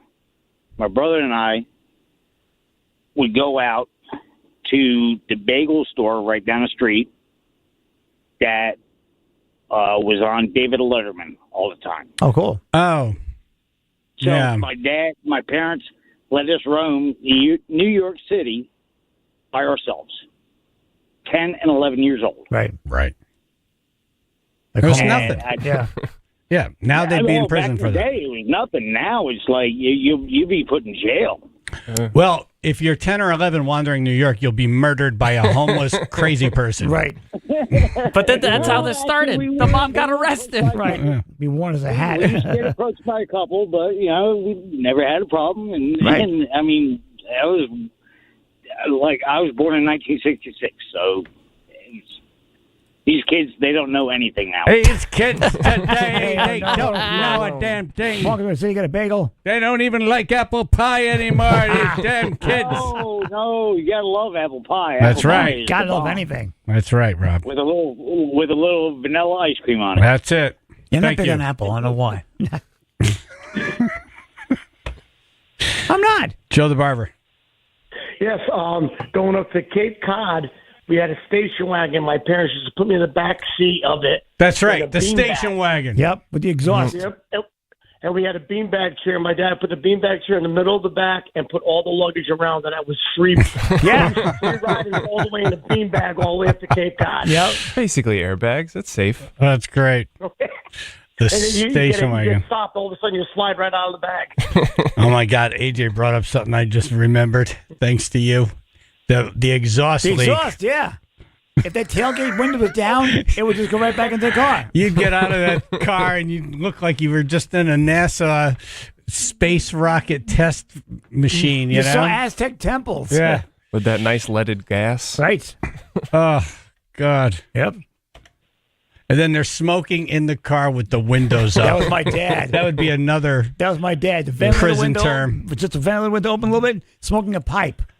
Oh my God! My parents wouldn't even crack the window in winter. It just looked like they look at scene out of Cheech and Chong. Seriously, with my face pressed against the window, and I'm writing out "help," gasping for air. I remember my dad yelling at my mom, like, "Roll down the window and you smell." Oh, he's fine. He's fine. He's always that color. Anthony and Branford. Hey, you just said what I was going to say, kind of with the smoking in the car, but I'm going to go with a different car thing. When you're a kid and you're on a long road trip or something, you know, you'd have to go to the bathroom. You'd just be able to pull over on the side of the road, and they'd say, just get out and go. Back in the day, you used to be able to go to the bathroom anywhere. Back in the day, I still do that. Yeah. Is that illegal? Now you can't do that now. Right now. It is true. That highway runs, you pull over. Yeah, go ahead. That's if your dad stopped. Yeah, right. Wait until the next stop. Have a good day, folks. You too. If your car had a rotted floor, you aim for the hole. Just go. Stop your whining. Always Ain't keep better. a wide mouth bottle in the car. Yeah. Liz and Madison. Hey there. Good morning. How you doing? Good, thanks. So my dad used to play this game when we would go out, and we went to the Yale Co-op, and he did his shopping, and we used to get in the car, and I would hide in the back seat. And then he'd drive home, and, you know, well, this one day he drives home, and he gets into the house, and my mother's like, where's Liz? And he goes, oh, she's hiding in the back seat of the car. Meanwhile, luckily everybody at the Yale Co-op knew him. They're calling him, and they're like, we think you forgot something here. You may want to come back and We don't want it. pick her up. Yeah. So, Take it to the lost the and good old found. days. Right. Nice Yeah. try. Pick her up. Yeah. Now your dad would be arrested. Right. All right, coming up, state trooper saves an owl that flew inside her car. And we're getting a lot of calls here with why your parents would be in prison today. Yeah. 203-882-9757. Then 820, Jimmy Koplik, Live Nation in studio.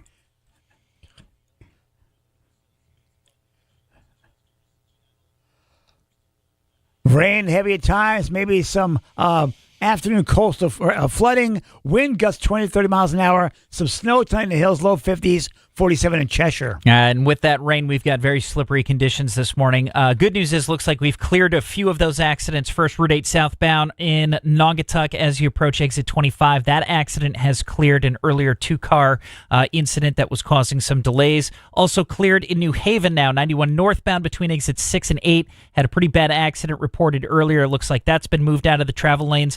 There are reports of overturned vehicles and spinouts kind of all over the state, so please slow down. In Greenwich, 95 southbound, looks like we're still dealing actually with this box truck has overturned. Looks like we have injuries on scene. So this is at exit 4. That's adding to delays 95 southbound all the way backing up into Bridgeport. This traffic report is brought to you by Positive Coaching Alliance. Got issues with youth or high school sports? Positive Coaching Alliance can help. PCA, a national nonprofit, offers more than 1,000 free online resources for youth and high school sports coaches, parents, students, and administrators. Visit PCADevZone.org. That's your Chaz and AJ Connecticut Lottery traffic.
Okay, we got rain, we got an earthquake, and Gino breaks another record. Plus, why your parents would be in jail now. Yeah.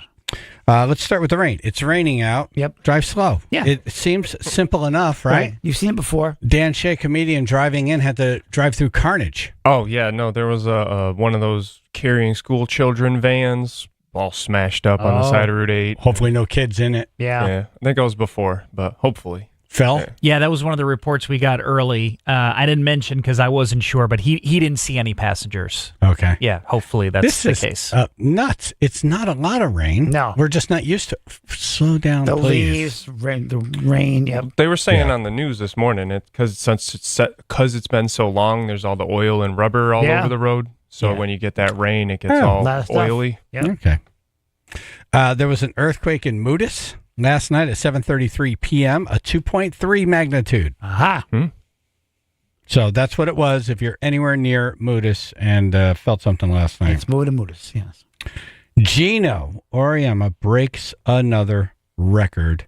Beast. He is now the most winningest college head coach. Beast mode. Thought he already was. Congrats. Nice. 1,217 games. Damn. Sheesh. It does. It feels like he's been the winningest coach for like Forever. a decade already. I just assumed. In 2021, we asked Gino about fan expectations. I mean, they had just gotten to the Final Four. They lost on a buzzer beater, and fans were saying, like, well, what happened? He goes, no, seriously. I mean, like, what happened? Guys, like, they weren't ready. Freshmen were. I said, you're right. I'm like, dude, we lost at the Final Four in a buzzer beater in overtime. You're kidding me. Right. And that's when I realized, these people are, and 1% of the population is completely out of their mind. That's higher than that. It's higher than that. And some of them have and I'm your cell being phone. generous. I'm being generous with the 1%. Some people say, the only thing worse than losing? Winning all the time. That should be a T-shirt. The flip side is, when somebody starts to criticize you when you don't win, you go, yo, kiss my ass. I got 11 national championships. That's another T-shirt. That is another T-shirt. It's the way he said it was great. Yo, kiss my ass. Yo, kiss my ass. It was so authentic. It was. We're going to get back to the phones and find out why your parents would be in prison today. And then we're going to talk to Jimmy Koplik, Live Nation, who will be in studio today. They're filming a documentary about Jimmy, and the crew will be in here filming. So if you have good questions, you might make it on Jimmy Koplik's documentary. Nice. So have good questions. Right. Okay? And be ready. Why, when I say that now, I know we're not going to get good questions? Why do I know now there's the 1% plotting against us? How you doing? Good. All right. Dr. Sofferman is on. I was at part one of their two-parter to raise funds for Spooner House last night. Yeah. Great event Looked at nice. his dental office, Smile Dental Center. And today we're going to be collecting non-perishable food items from 10 a.m. to noon for the Spooner House. Hey, Doc. Hey, good morning. Good What morning. a night. Doc. Yes. That's AJ being disruptive. He was just saying, Doc. I was just saying hi. Yeah. Yeah. Hello. Hi, AJ. How Hey, are you? We good. missed you last night. We had a great night, and we're looking for a very, very successful food drive today. Don't let a little rain scare you away. You drive slow, and you make it there. We're not candy canes. We're human beings. We can make it in a little drizzle. Right. Yeah, that's right. Exactly right. Yeah. For an important cause, we gotta stop. Every family has to have food on the table for Thanksgiving. Yeah, I mean, we should You do heard- this all year round, but especially now, it's a eating holiday. Yeah. And how sad is that when you Yes. can't feed your family? Yeah, very. Like you have no food to feed your family. Yeah. So I hope you come by. And it's very Smile Dental Center is very close to Stop and Shop. So you can stop there, pick up a couple things, bring it by. Perfect. Or just drop money off. Yeah. Who won the bottle of tequila last night in the auction? I don't know yet. I don't know. I thought I saw a four-letter word there, Chaz. Okay, We have to verify it today. I'm a four-letter word. Okay. No, what a great event you had. And he's been doing this food drive now for 41 years. Wow. You believe that? That's awesome. Him and his family? And I wish I could say Connecticut's food insecurity or the lack of food got better, the lack of heat, the lack of people having housing. It just keeps getting worse. It's hard to understand. It's hard to believe. But it happens, and that's why. And yes, you know what? A year-round food drive would be great because it's just not Thanksgiving and Christmas. It goes on all year. March, April, you should see some of these shelters. They're just empty, their freezers. So maybe we'll talk about that another time. But today is the day that we got to collect a lot of turkeys and put a lot of food on the table for neighbors. This is neighbors helping neighbors. That's right. Love, kindness, gratitude that we have it and we're able to spread it.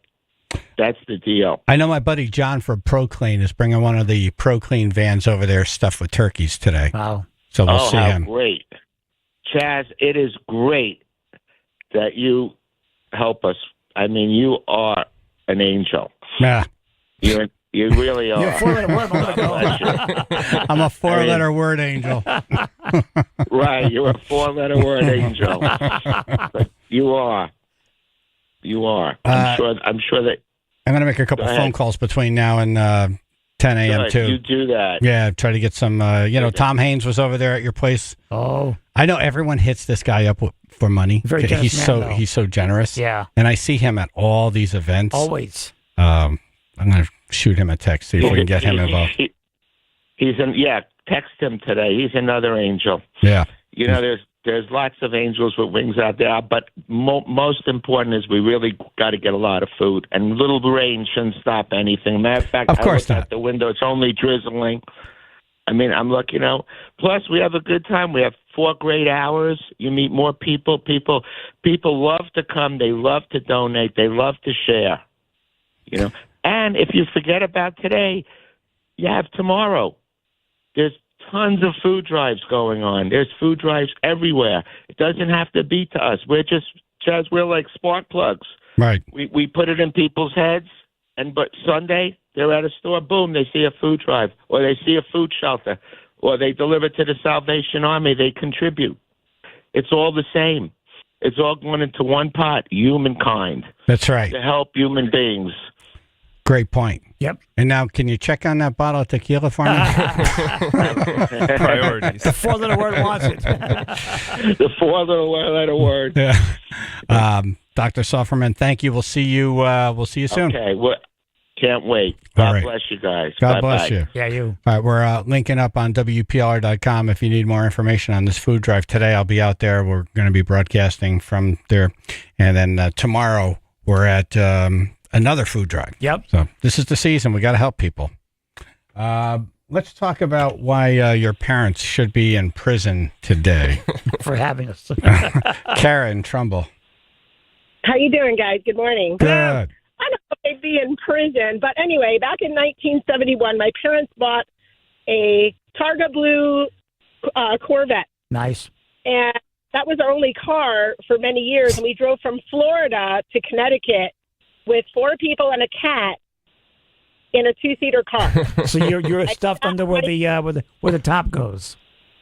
Well, no, it was T-top, and my sister sat between the 2 seats. I sat on my mom's lap. Oh. Our cat Samson was at our feet, and we've had that car for many years. It was our only car at the time, and they still own it today, actually. Right. So they're original owners. 4 people and a cat to Florida in a 2-seater car. Yeah. Yes. You're all going to prison. Big time, yep.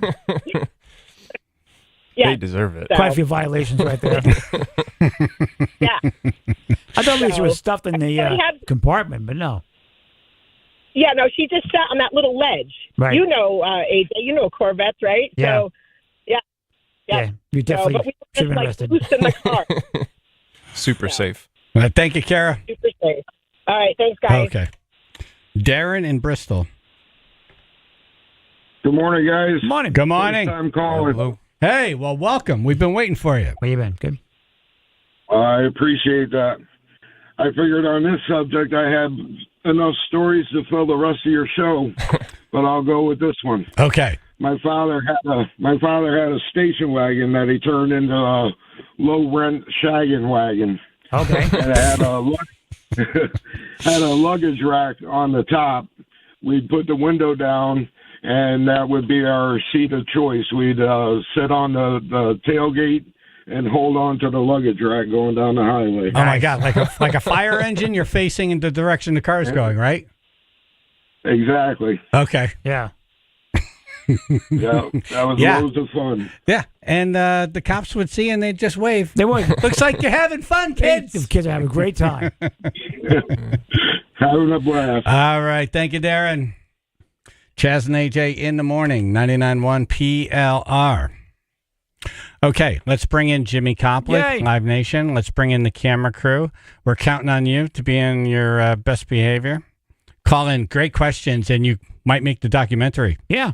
203-882-9757.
Okay, we're counting on some good questions here. Yes. We want the A team to call in. Right. No D team. You know who you are. Yeah. The smart ones. Exactly. 203-882-9757. Chaz and AJ in the morning, 99.1 PLR. In studio with us right now, Live Nation concert god Jimmy Copley. Good morning. Good morning. Morning. You guys have a tough job. This is early. Oh, yeah. Oh, this is not early. Oh, We're yeah, halfway no. through our day right This now. is lunch right now, yeah. Wow. So Jimmy has this film crew following him around. What's happening with this? They're waiting for me to break the law and put it on film Gotcha. and get me in trouble. But in Okay. all seriousness, they're filming a documentary on my career, and this is an important part of my career, spending every Thursday morning with you guys. Oh, that's great. So we are going to put this into the documentary. What an honor. Nice. Thank you. What an honor. Thank you. Now, are you sharing all kinds of stories that you shouldn't be sharing about these rock stars with them for the documentary? It's likely. Okay, so today's a little different. I know normally you call up and say, is this band coming around or is that band coming around? Yeah. You could actually call in and ask Jimmy about some of the most famous concerts in Connecticut. Yeah. Questions about his career, things you've always wanted to know. Right. 203-882-9757. Have you shared with them the story of Connecticut's biggest outdoor concert?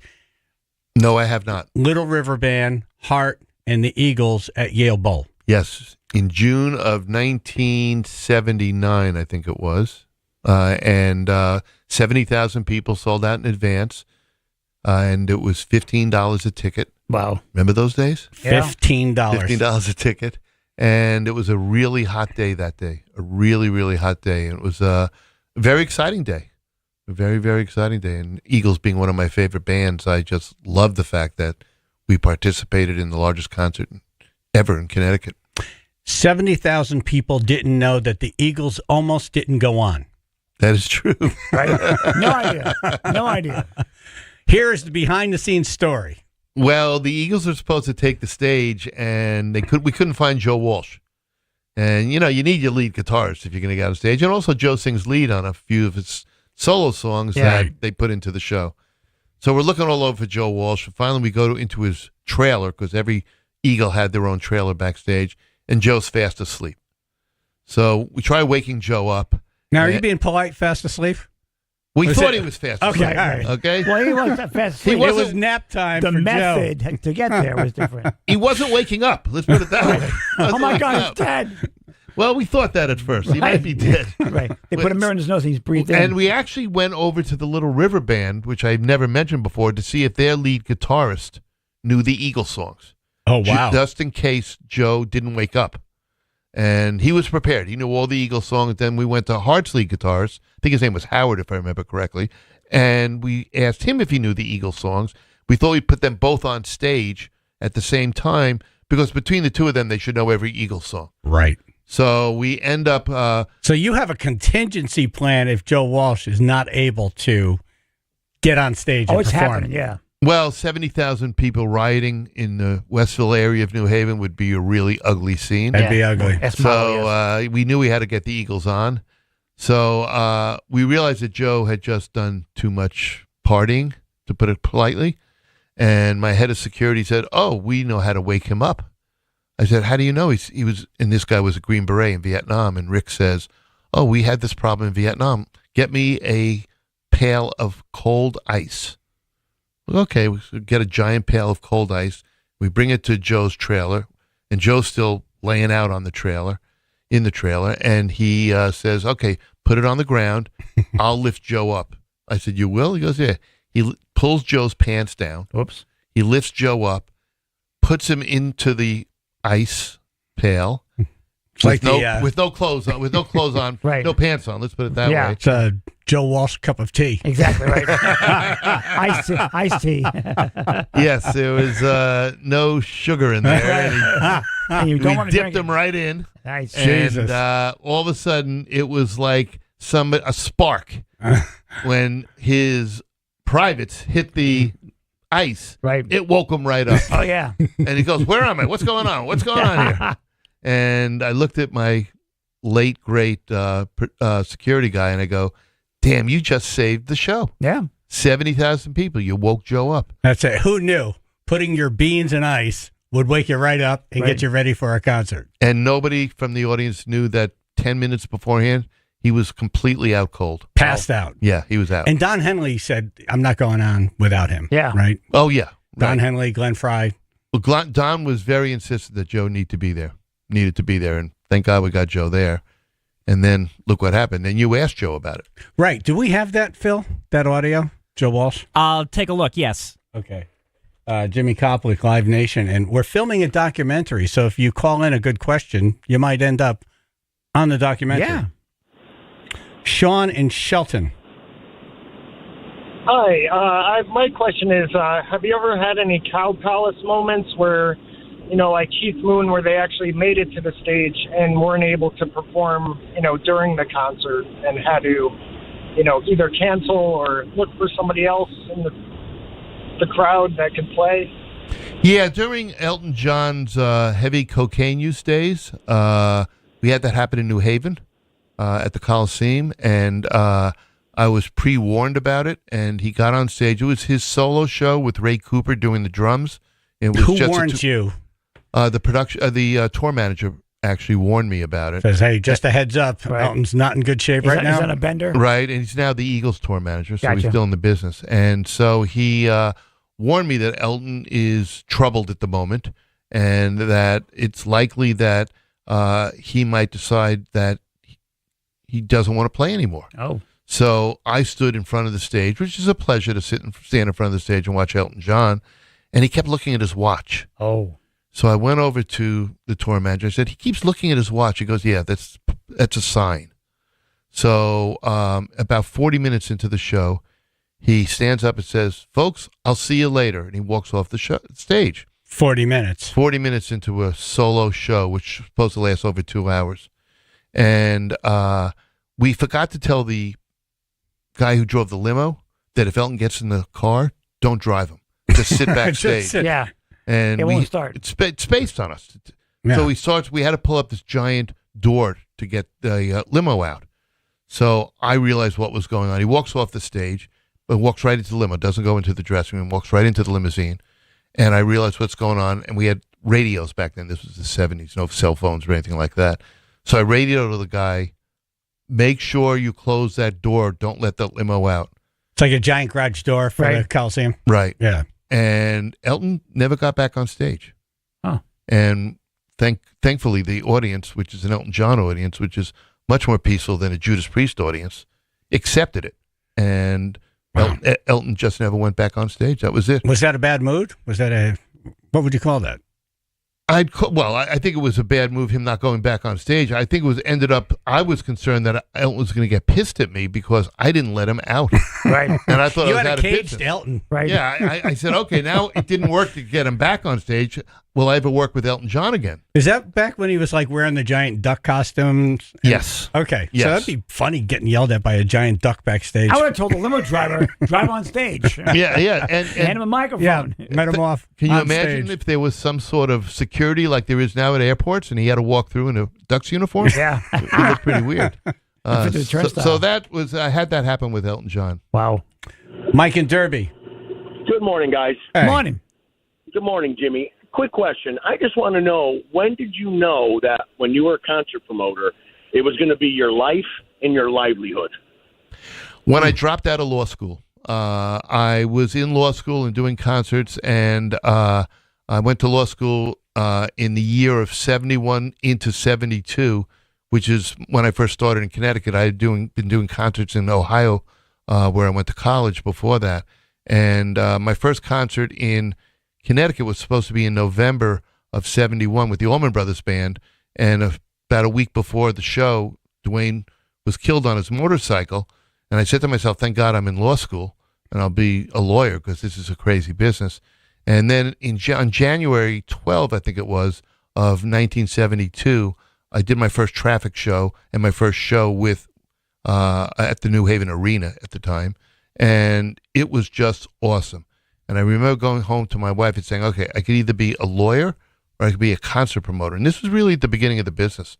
And She say a concert what? yeah, my wife said, you should be a lawyer. A lawyer, yeah. Go with the lawyer. Yeah, it's a safe move. But the excitement of going to concerts is still in me right now at my age. And I felt it that night at the New Haven Arena traffic show. And I decided in January of 72, I'll try to do both.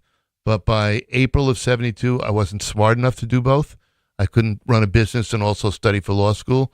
And it was easy to make the choice then. So I just decided to drop out of law school. Lucky for us, you did. Seriously. Lucky for me. No, lucky for Connecticut. Yeah. Well- I mean, you brought so many shows to this state, so many great memories. My very first concert was 1977 Electric Light Orchestra at the New Haven Coliseum. I remember that show. Tickets were $6.50, $7.50, and $8.50. Yes. Wow. $8.50 for the top tier ticket. And they got paid $25,000 that night, which was a lot of money now. Now $25,000 is just how much we spent on food backstage. Seriously, yeah, right. For the artists. So it's Right. quite a difference. The Eggman. Good morning, Jimmy and Chaz AJ. Hey. Wondering about if Ozzy gave you any problems during the Black and Blue concert. No, actually, Ozzy never gave me problems. I love Ozzy. I love Sharon, his wife. We always had a great relationship. Ozzy would do anything I had ever asked him to do because we're friends, and Sharon made sure of that because Sharon was very close to my wife. And whenever I did an Ozzy show, I made sure I brought my wife to hang with Sharon so she wouldn't yell at me. Yeah, she's great at yelling at people, and I love her. So my wife was a good ruse to get her off to the side. But I had a couple instances with Ozzy. The night that he found out that Sharon was stricken with cancer, which was probably 20 years ago now, and thankfully she's overcome it, I was with Ozzy actually backstage at the Meadows, and I get told in advance that they're about to go in and tell Ozzy that Sharon has been diagnosed with cancer. So I said, "Oh my God!" I said, "Is there a way you can wait till after the show to tell him? Because let's just get the show on." It was during an Ozfest show. And they said, no. They have the sort of relationship they need to know right away, which I respected. So I went right in to Ozzy afterwards, and he looked at me and he goes, "Is the audience out there?" I go, "Yeah." I said, "But we'll do whatever you want us to do." And Ozzy said, "No, I play for the audience, and then I'll fly home the next day." Wow. And that was my first experience with Ozzy. That really was very, very touching. And then about 2 years later, we had Ozfest. It was Black Sabbath at the time. And Black and Blue was Black Sabbath and Blue Oyster Cult, by the way, so people know what Black and Blue was. And I had a lot of Black and Blue shows too. And so there's a riot going on, and I think it was Black Sabbath and Judas Priest were the two headliners of that Ozfest. And the audience on the lawn started to throw grass and sod and everything around like they were footballs. And I don't know if anybody has ever been hit by a piece of sod. Oh, yeah. It will knock you out. Yes, yeah. It will truly knock you out. Oh, yeah. Whiplash. And I had always built a relationship with the audience that I'm honest with them and I'll tell them, and I'm one of them. I've always been a great concert fan, so I get up on stage and I say, I'm in charge of Ozfest for Live Nation, which I was in charge of Ozfest for Live Nation. I will never bring back Ozfest to Connecticut again if you're going to destroy my venue. Everybody puts everything down. Right. I calmed everything Chaos down. stops immediately. They also put it back. Threaten people. I learned it. Threaten people. I had kids at that point. So I knew what worked. We threatened them. And so I go back to Sharon. I go with, big chest out and feeling great about everything. Sharon, I just stopped a riot. She goes, "How'd you do that?" I said, "Well, I went on stage and I said, I'm never going to bring Ozfest back." And she looks at me and goes, "Two things. First of all, you're not in charge of Ozfest and where it plays. I'm in charge of Ozfest and where it plays. And number two, that's not your stage. That's my stage. You're not allowed on my stage unless I give you permission." I said, "But Sharon, I stopped the riot." Right. You're welcome. I don't give a, I don't give a F about it. That's all. Wow.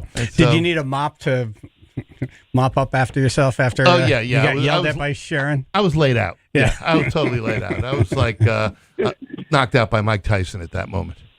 Hey, Eggman, great Thanks, question. Jimmy. Thank you. All right, we're going to ask Jimmy about a concert that he put on that was more successful than Woodstock, and your calls, 203-882-9757.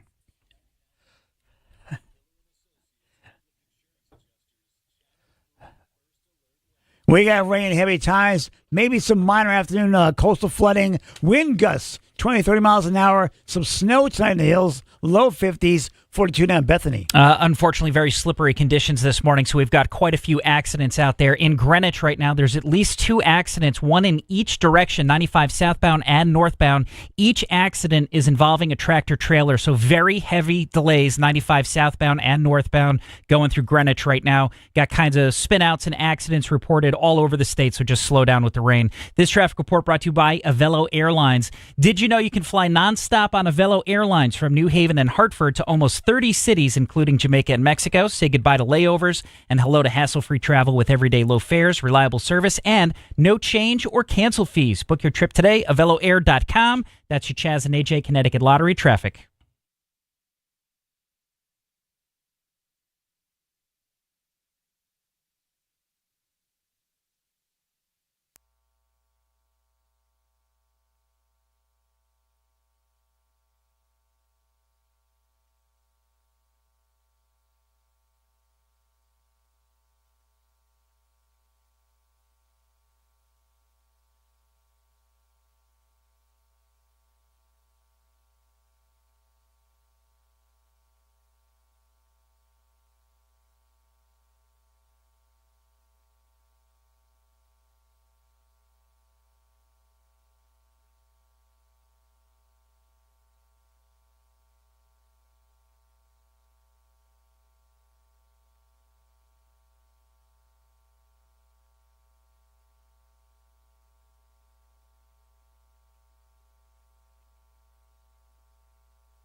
Jimmy Koplik, Live Nation in studio, taking your calls, 203-882-9757.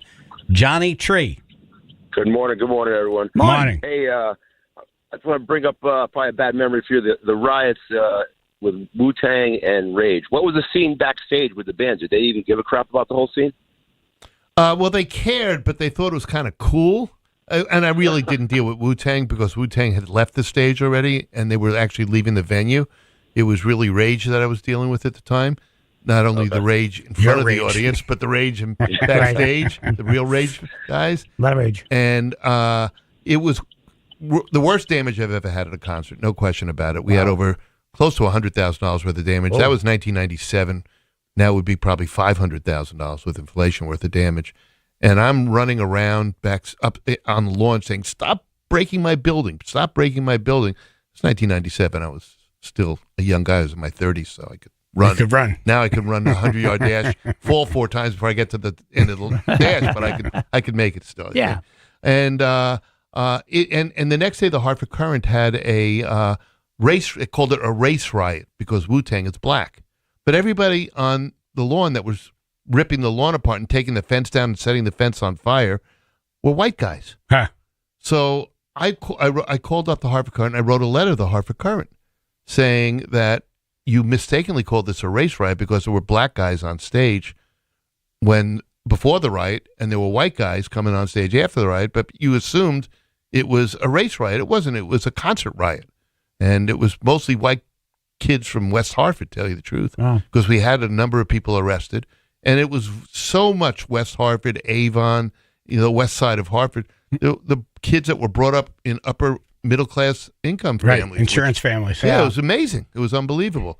But it was really, really the biggest riot I've ever been involved in. Wow. And Rage Against the Machine, honestly, they thought it was sort of cool. But remember, we were all in our 30s then, so what we thought was cool in our 30s, when you get older, you look back and say, hey, that's not so cool, Yeah. So, but Tom Morello was great. Tom Morello was the one who calmed everybody down backstage about everything, so I give Tom a lot of credit. Lead guitarist. As a fan, it was actually it was a pretty interesting scene. That's for sure. Interesting. Hey, wait a second. Were you tearing up my lawn, Johnny, too? were you part of the problem, Johnny? I want to talk to you. I would never incriminate myself, but I was there. You're taking the fifth. Huh? You're taking the fifth. Right. All right, thank you, Johnny. Thanks, guys. Bye. All right. Steve. Hey. Good morning. Hey. What's going on, guys? What's happening? You're on with Jimmy Koplik. Jimmy, you're a rock god. Thank you. Thanks for all the memories. Appreciate it. I went up to it was a Yukon spring concert, and I jumped up on stage and I got pushed off and I fell in between where the photographers are.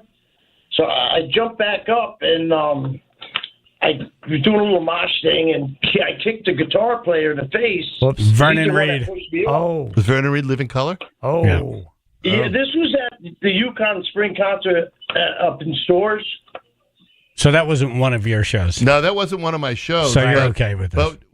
Well, we don't condone it. What do you do? I got arrested for that. Well, you kicked him in the face. You got arrested for it? Yeah. Does that bother you that you got arrested for jumping on the stage and kicking somebody? Well, I got arrested for assault. Well, you kicked the guy. Well, it sounds like you assaulted someone. Right. Did that bother you? Do you think you shouldn't have been arrested for assault? No, no, I shouldn't have. Okay. All Great. right, so that's just regular concert behavior. What did you say, your foot slipped? What is your job now? I'm sorry, what? What is your job now? What do you do? Oh, I'm a carpenter. Oh, okay. Still nailing things. So back in the day, I used to have to leave work early to go to court all the time. Now I got to leave work early to go to doctor's appointment. Right. Times have changed. I hurt my foot on some guy's face. I know the feeling. You're so right, isn't it? I got my people that work for me that are in their 50s together about 2 weeks ago, and I said, you don't know what getting old is like. Enjoy yourself, because you wake up every morning with an ache somewhere on your body. There's an ache going on. Enjoy yourself now. Yeah, enjoy Steve, yourself now. Luckily, you got all your kicking done early. Yes. Thanks, Steve. Yes, All right. Sounds like he's wrestling with someone right now. Seriously. Is there a white elephant artist that hasn't played Mohegan Sun yet? Paul McCartney. Paul McCartney. Tom Cantone and I have tried so hard, and as everybody knows, I talk about Tom a lot. He's a key element of our success at Mohegan Sun Arena. It's the arena that probably has more shows than any arena in the country, and that's thanks to Tom's hard work. And we have tried to get Paul McCartney in over and over again. And, you know, when Paul decides to play the States again, right now he's down in South America touring, we will make another effort to get Paul McCartney in. But that is the white elephant. Now, I did have Paul McCartney play Connecticut in the early 2000s. I think it was 2001. At what was called the Hartford Civic Center, then now the Excel Center, which won't be called the Excel Center much longer. Right. And it was one of my favorite shows that I ever promoted because it was just he's my Paul McCartney. Paul McCartney normally plays for like 80,000 people. Yeah. Mohegan Sun is 10,000 people. A little less, actually. It's if you sell all the way around, it's about 9,400 people. What kind of a check would you have to write out to get Paul McCartney to play Mohegan Sun? Multiple millions. Whew. Yes. Artists that play stadiums make somewhere in the $4 to $5 million range per night. Wow. And as I always say, they deserve it and they earned it because we are the perfect example of what real capitalism is about. Because if they can't sell out the stadium, they won't get paid that amount of money. Right. So if we put it on sale and the tickets sell out real fast, as happens with Paul McCartney all the time, he deserves what he gets paid. How much beer is sold at a stadium show, a sold-out stadium show? We will sell probably, if it's a 50,000 seat stadium, we'll sell between $500,000 and $750,000 worth of beer. Wow. That's awesome. We help with that. There you go. We help with that. Right. Add in some hot dogs and you got Paul McCartney covered. Right, so right in. Andre in Waterbury. Or is it Andrea? Hi. Hello. Andrea. Hi, good morning, Chaz, AJ, Hi. everybody, and Jimmy. Thank you for doing this. And Jimmy, I've seen Def Leppard twice in Connecticut. One was there in the round, and the other one I was, believe, at the Groton Sub Base. Oh, yes, Groton Sub Base. I remember that show. Yes. Yeah, any good memories from them? I have great memories from Def Leppard. My most favorite memory is when they opened up their tour at the XL Center with Journey.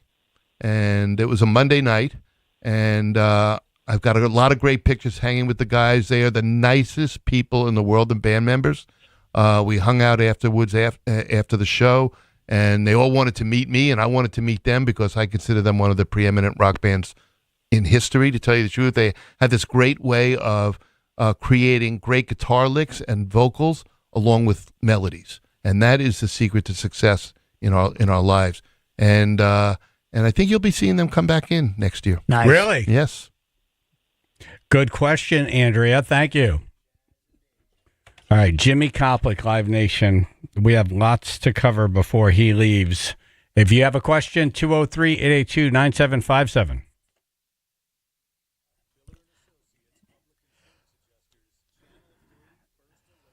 We got rain, heavy times, maybe some minor afternoon coastal flooding, wind gusts 23 miles an hour, some snow tonight in the hills, low 50s, 48 now North Haven.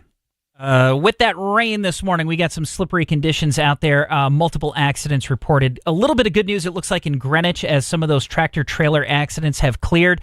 This was in both directions, by the way, so 95 northbound and southbound through Greenwich. We had accidents in each direction, causing some very heavy delays.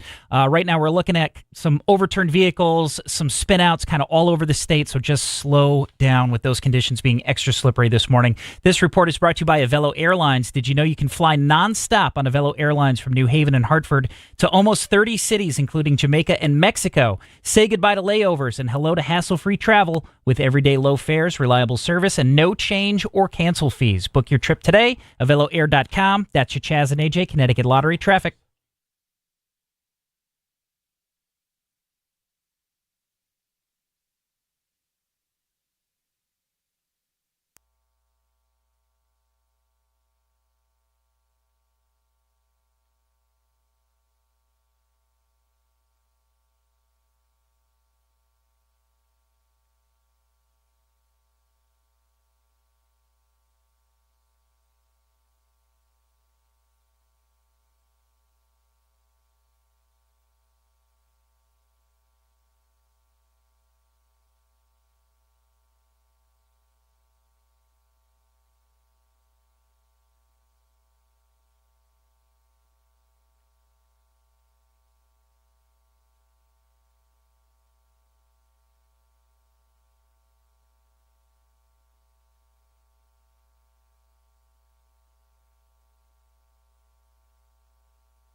Catholic Live Nation is in studio now, and I'm so happy they're making a documentary about you. Yeah. Yeah, I'm very excited too. I can't wait to watch it. Yep. Me too. Watkins Glen, the biggest audience for a paid concert. Your show. My show with my partner Shelley Finkel, and we did 600,000 people, 3 acts. I hate to call it a festival because it was one show, one stage, 3 artists. With 3 amazing artists. 3 amazing artists. You're right. The Dead, the Allman Brothers Band, and the band. Unbelievable. And we never looked at it as a festival. We only charged $10. If it was a festival, we would have done multi-days, multi-stages, and charged more than $10. But it was successful. It was very successful, and the reason people call it a festival is because it's 600,000 people. Yeah. Who goes to a concert that was 600,000 people? 600,000 people. I loved it. It was a great time for us. I was 23 years old. I had no idea what the hell I was doing, and but we gave out free water because I was a hippie. Still, now I'm an old hippie, but I was a young hippie then. I didn't want people to have to pay for water, and now that seems to be the driving force of people's complaints that they have to pay for water, which I understand at all-day festivals and with the summer heat. What was the backstage like there? Well, we all lived backstage for about a week up there, so we were all living in trailers. And in order to set everything up, we worked really 24 hours a day. We caught, what I call little sleep here and there. Sometimes it'd be naps. Yeah. Yeah, they were really Power naps. naps, yeah. I heard there Power was a naps, that's right. trailer. Power naps, yeah. I heard there was a trailer just for drugs. Yes, we had a drug trailer, and we had the peace sign over it because we couldn't put free drugs on it. Right. Because then there'd be a line. So we look for the peace sign trailer. And we only told certain people about it. Of course, we told all the band members about it, so you could always walk into the drug trailer, and they were all hanging out, smoking pot, snorting coke, doing whatever they wanted to do. It was a great trailer to be in. Right. And I didn't want the coke to get all used up by the end of the concert, so my travel agent I put in charge of distributing the coke. So he said, "How am I going to stop people?" And I said, "I don't know, but we got to make sure we have enough coke for the whole. It's got to week cover of the the whole rubber. thing. Yeah. Yeah, we can't Gotta all of a last. sudden fall asleep the day of the show. Yeah. Because we're wiped out." And he grew his left pinky nail. I remember it so well. And if you went into the trailer to get your little dose of coke, little hot, shot, Yeah. he would just dip his fingernail into the pile of coke on his desk, and he put it under your nose. And Yeah, you'd keep snort. it. That was it. Yeah, That was the it. blast, yeah. You were being rationed. Yeah. Yes, you were being rationed. Now, there were guys that would get back online again. Right. Come in a second time. We realized, wait, this isn't working out. So Roy, his name was Roy, had to start taking names down because we were running out of coke. We almost ran out of coke. We had to get in a helicopter. Right. I didn't know where to get coke in Watkins Glen, so we had to take a helicopter back to Connecticut to find a dealer that would sell us coke to bring back up to Watkins Glen. It was a tool. You were also moving money in the helicopter, right? Yeah, that helicopter was put to very good use. We had paid the band $75,000, the Allman Brothers and the Dead each $110,000, and the tour manager for the Grateful Dead at the time was a guy named Sam Cutler, and Sam said, "The Dead are not going on stage unless you give us a $25,000 bonus because you said the capacity was 150,000, and you've got 600,000 people out there. We want more money. We want more money." I said, "But I didn't collect money from them. They broke down the fences, and I didn't get any money." He goes, "We want 25,000." I didn't have 25,000. This is 1973. Yeah. 25,000 again. It's like 250,000 now. And you didn't have a plastic card. Then you could just say, "Here, run this." Well, and I said, "I'll write you a note. I owe you." Yeah. We don't trust your IOUs. Right, yeah. So I had to get the guy who collected. There's no Ticketron or Ticketmaster business really back then. So I had to get my ticket guy that I hired, a guy named Brad, on a helicopter to come back to Connecticut and go through to get all the ticket outlets money. And he comes back about 12 hours later, and it was about 10 minutes before the Dead were supposed to get on stage, and he had it all in a paper bag. And it was 5s and 10s and singles and stuff like that. And he says, "I got 25 grand. And he pours it out onto the table, piles of bills. and his dirty underwear were in there. Oh, nice. So I said, I'm not That's a touching tip. it. Yeah, I'm not touching that money. I'm not touching. That was saved. So the headline here for this segment would be the Grateful Dead got a $25,000 bonus and a pair of underwear. Underwear. Dirty underwear. Dirty underwear. Dirty underwear. So I said to Sam, do me a favor, just don't tell the Allman Brothers, because I agreed you both would get the same amount of money.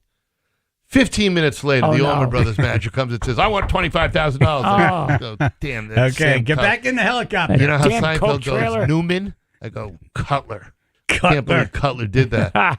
So I looked, I said, I don't have $25,000. I said, I'll write you a check for $25,000. I can't find another $25,000. They took my check, so that was fine. And I didn't stop it. I paid them.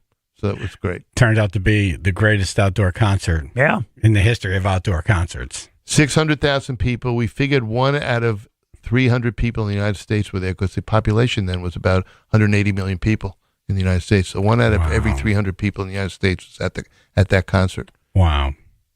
Yeah, it was really amazing. And I broke it down because I said, really, there were only people 15 to 30-year-olds were there. I said, how many 15 to 30-year-olds are in the United States? It probably was 1 out of every 10 or 15 people that are of that age group that are at that concert.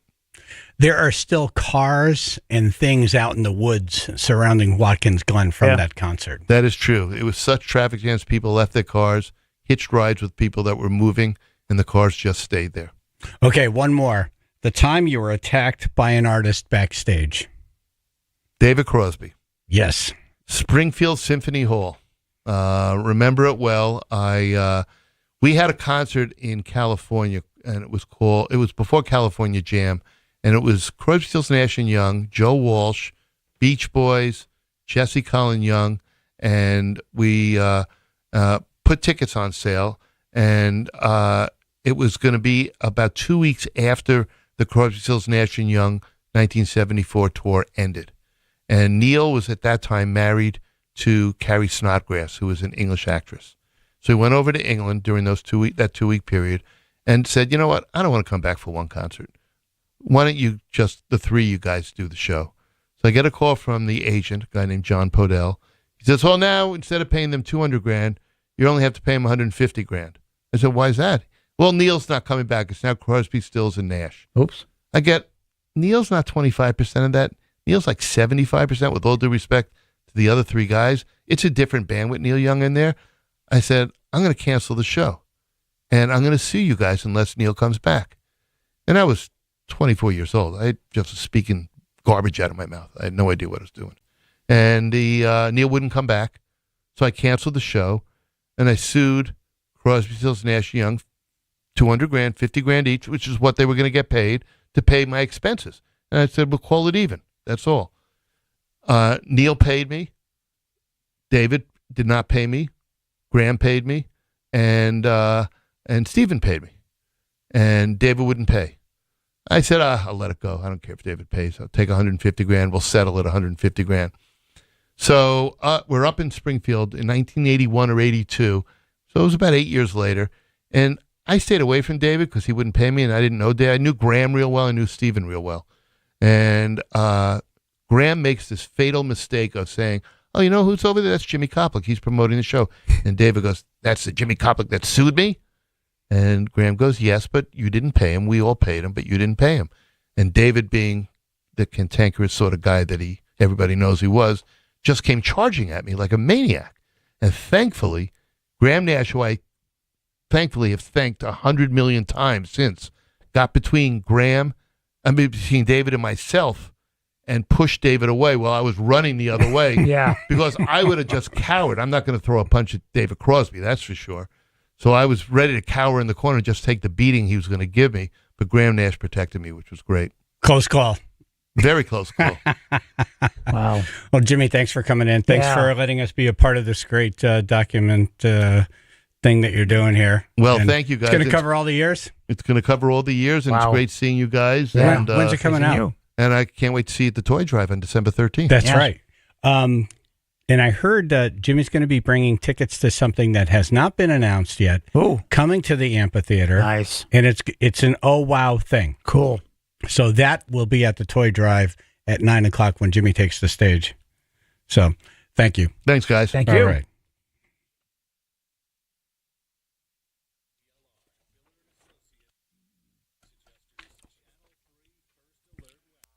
Yeah, rain, heavy times, maybe some minor afternoon coastal flooding, wind gusts, 20, 30 miles an hour, some snow tonight in the hills, low 50s, 48 now in Guilford. Yeah, we've been busy this morning with the rain. We got slippery conditions, lots of accidents reported. In Greenwich before, we had 3 going at once. Looks like we've got at least 2 of those cleared. 95 southbound and northbound had reports of an accident in each direction, both of them involving tractor trailers, so pretty heavy delays in both directions, going through Greenwich 95 southbound. Spin-outs, overturned vehicles have kind of plagued the state this morning, so just slow down with this rain. This traffic report brought to you by Mothers Against Drunk Driving. For victims of drunk and drug driving, your grief is unique, but you are not alone. You always have a place at MAD. Call the 24-hour victim helpline, 877-MAD-HELP, or visit mad.org. That's your Chaz and AJ Connecticut Lottery traffic. I'm going to have to give this number to Jimmy the next time he builds an amphitheater or some kind of a concert venue. Crane Works. Yeah. Can lift the steel for him and all the other things that you do in a big construction job. Yeah. I was just texting with Chris last night from Craneworks, and they're in Boston right now. He is with his crew. They're building a giant residential apartment building. Oh, cool. And if you're a contractor in Connecticut and you need something picked up or stored, Craneworks. Yep. It's Craneworks with a K. So their crane company offers crane rental services for all kinds of projects, contractors, roofers, excavators, anything you need lifted up, they'll do it for you. Yeah. And if you have materials coming into the job early, you don't have a place to store it, they'll come, they'll ship it, they'll store it, and then when you're ready for it, they'll bring it to the job site, then lift it where it needs to go. That's great. Call Chris at craneworksinc.com at 203-523-9942. That's 203-523-9942. Or go to Craneworks, Crane with a K, craneworksinc.com.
go from one music segment to another.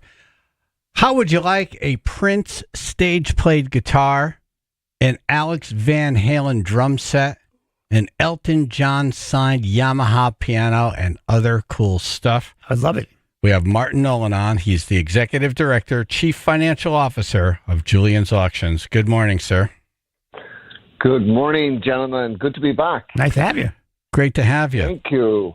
How Hello can we... from Nashville, Tennessee.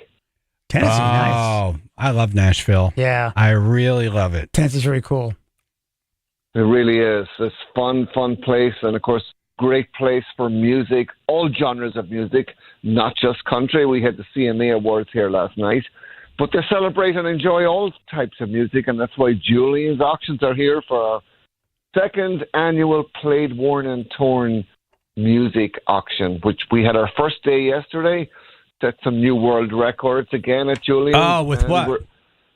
We sold George Harrison's Futurama guitar for $1.3 million, which he bought on hire purchase from Hesse's music shop in Liverpool in 1959 when he was about 16 years of age.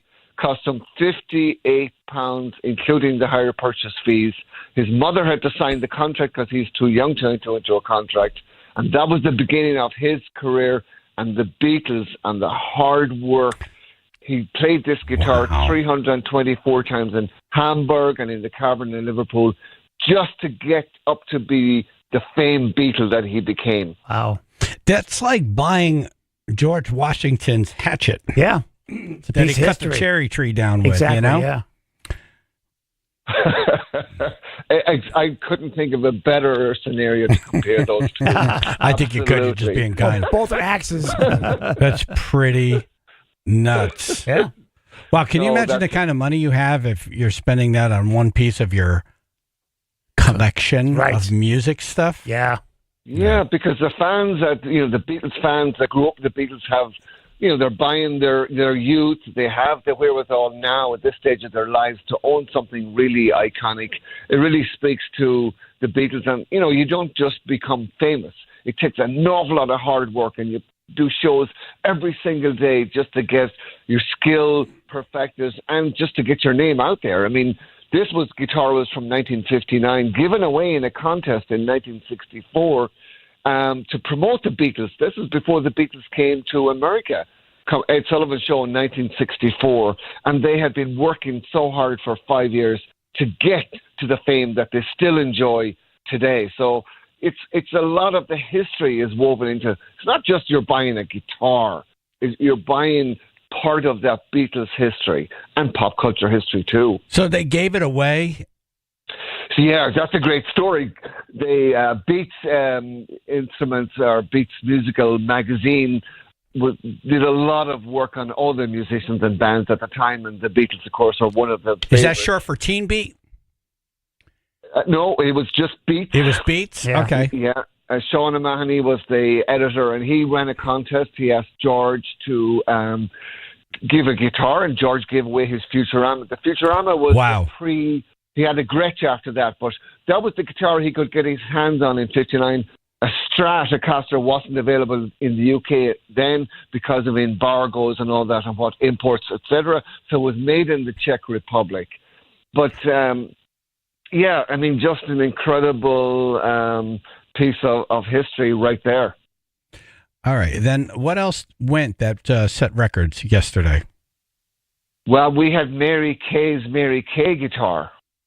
And that sold for a record 225,000. Okay. Again, that's a lot. Another guitar collector. So yeah, that was a lot of money. I mean, we sold over 400 items yesterday. We sold over 160 items from the Everly Brothers, who were based here in Tennessee. So that was a really nice auction. All items, personal wardrobe, etc., from the 50s, 60s, guitars, Don Everly, etc. So that was great. We had a few charities involved as well. We love to support charities. And today as well, we have almost 400 items we're selling today with many charities involved, including Music Health Alliance, City of Hope, and Teenage Cancer Trust, and Music Hears. Those are great things. All great. Yep. Let's talk about these rock items because I think that's what we're listening for. Yep. What's available now that you think a regular person might be able to bid on and have for the holidays to give to someone? Well, there's items across every price point, and a lot of the greats. You mentioned at the top of the show Elton John's beautiful piano, a red piano, and we estimate that obviously it's a little bit high, 30 to 50,000. Already we have bids up to 20,000 on this particular guitar, but amazing. You go into you're hosting the holidays, Thanksgiving, you're hosting the Christmas party, whatever, and you have this amazing red piano from Elton John sitting right there. That very, nice. very special. So what's the right? what's the reserve? 30? So the reserve is, I think it's 40,000. Okay. Okay. So it hasn't met the reserve yet.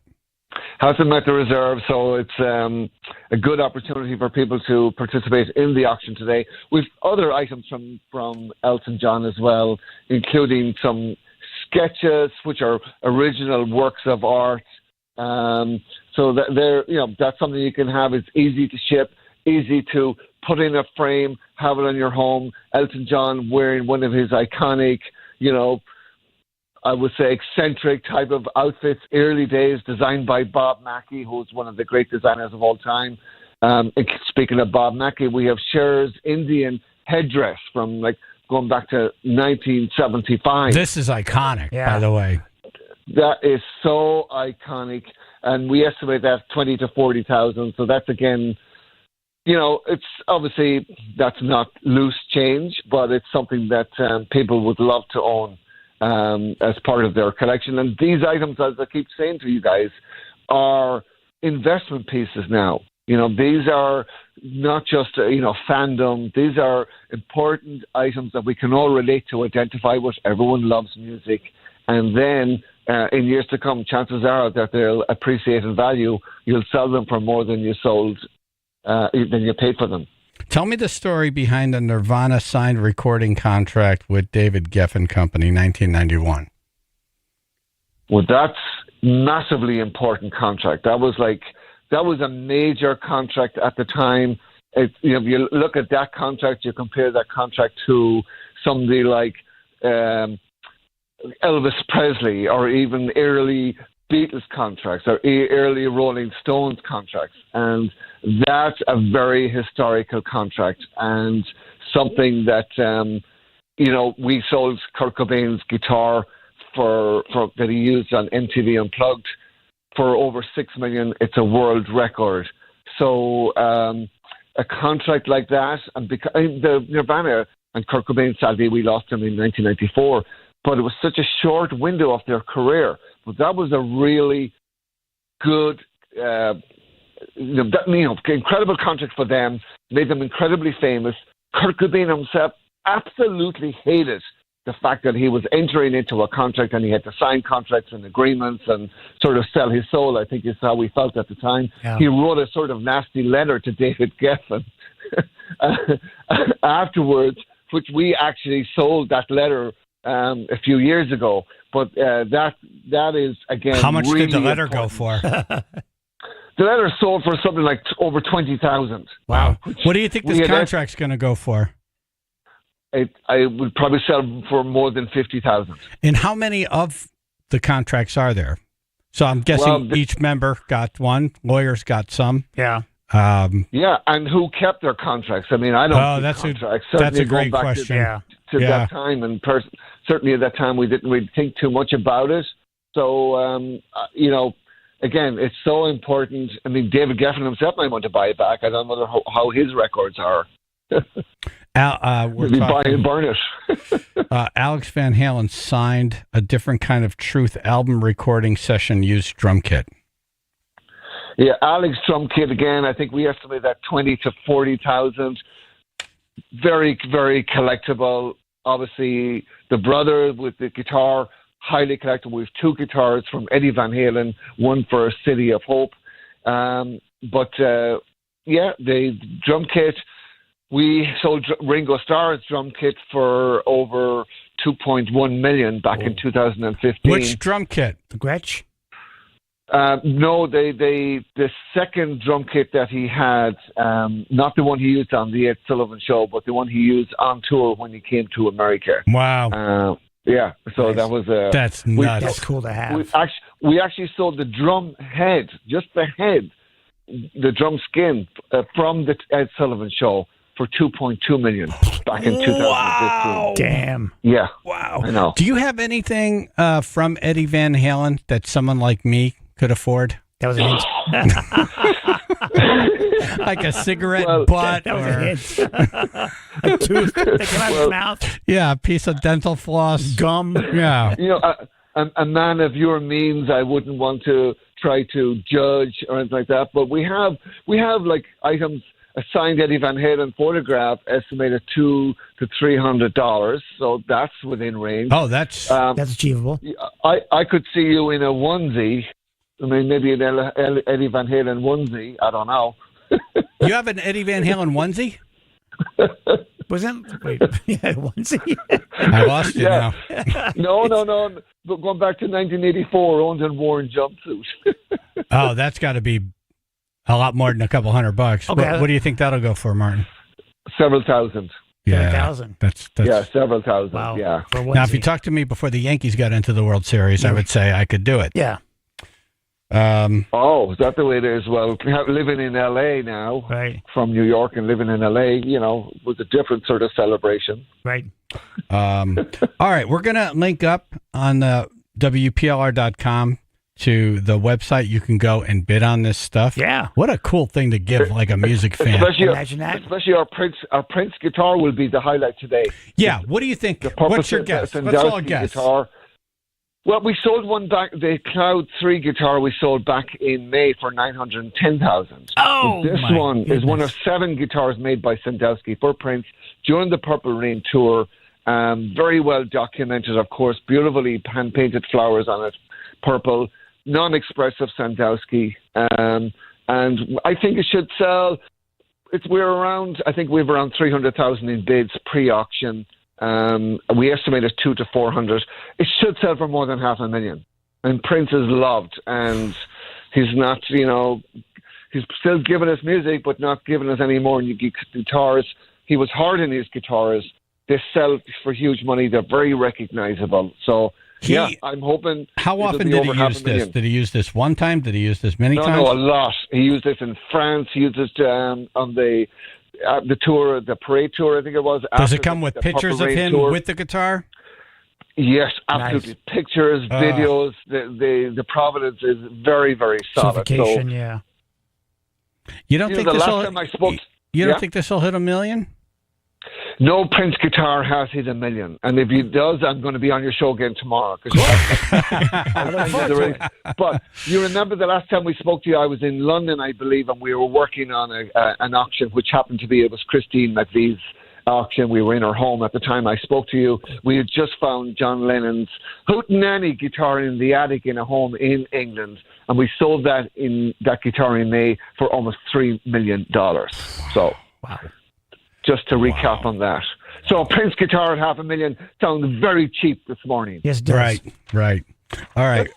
We got to, maybe we could talk to you Monday and just see how this all shook out. So Ruth is going to reach out to your people, see if we get you back. Sounds all right. great.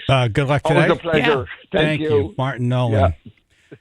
Yeah. We're linked up at WPLR.com if you want to see, kind of scroll through and see what's available. Yeah, cool stuff. Okay, dumbass news next.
Okay.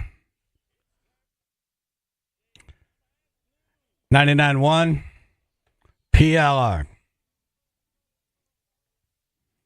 Walmart employee found dead inside store bakery's walk-in oven. Oh. Oof. Is that the dryer kid's mom? Most of us walk in, not walk out. Yeah, that should be the punishment for what those dryer kids get. Right, They got to go walk into the walk-in dryer. Right. Walmart employee was found dead inside the bakery department's walk-in oven at a store in Canada. Oh. Crispy or? Officers responded Saturday night to the Walmart in Halifax. Sudden death. Police said the woman was found dead inside a large walk-in oven in the store's bakery department. Oh. Yikes. Think of better ways to go? She's baked. Right.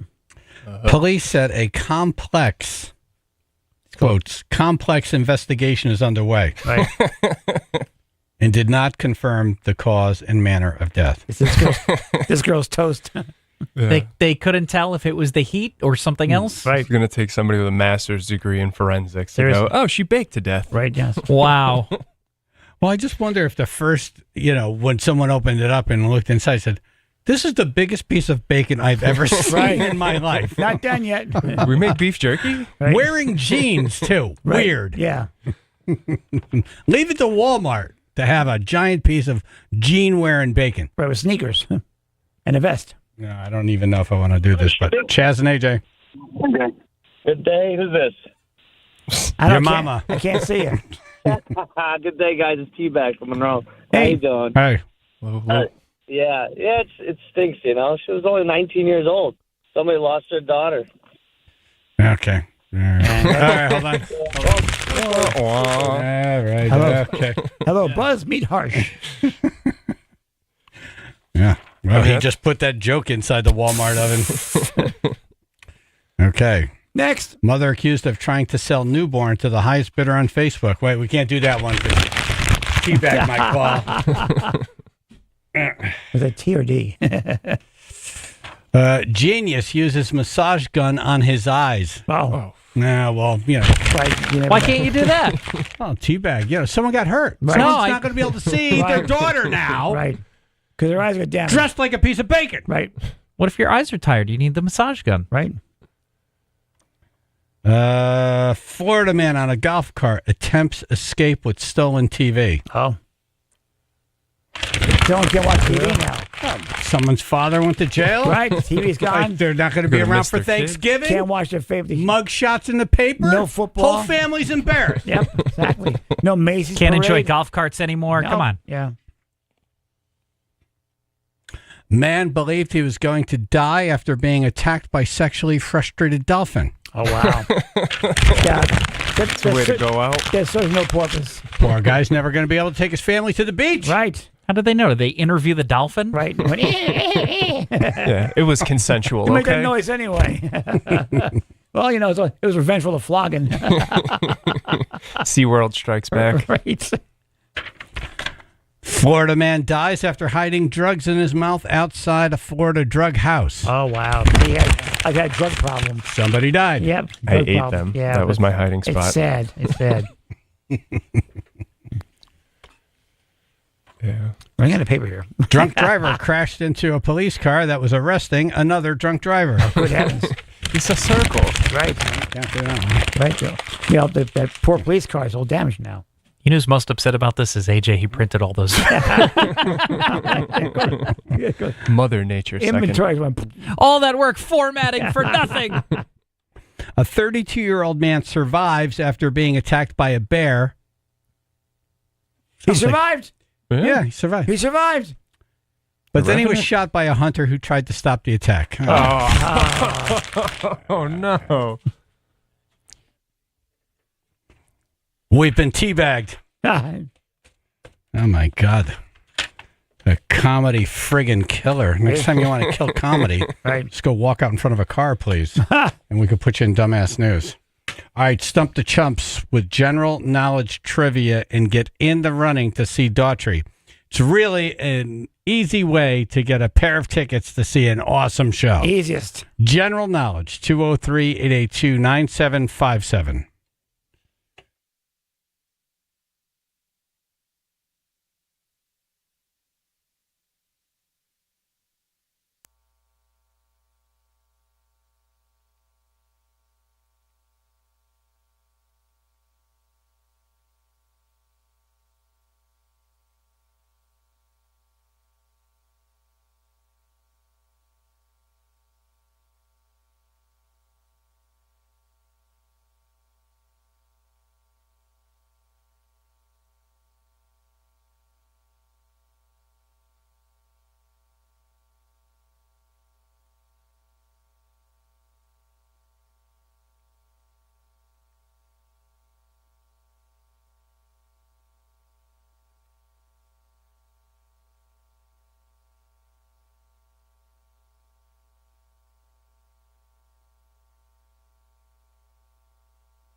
with general knowledge trivia and get in the running for Daughtry tickets. 203-882-9757.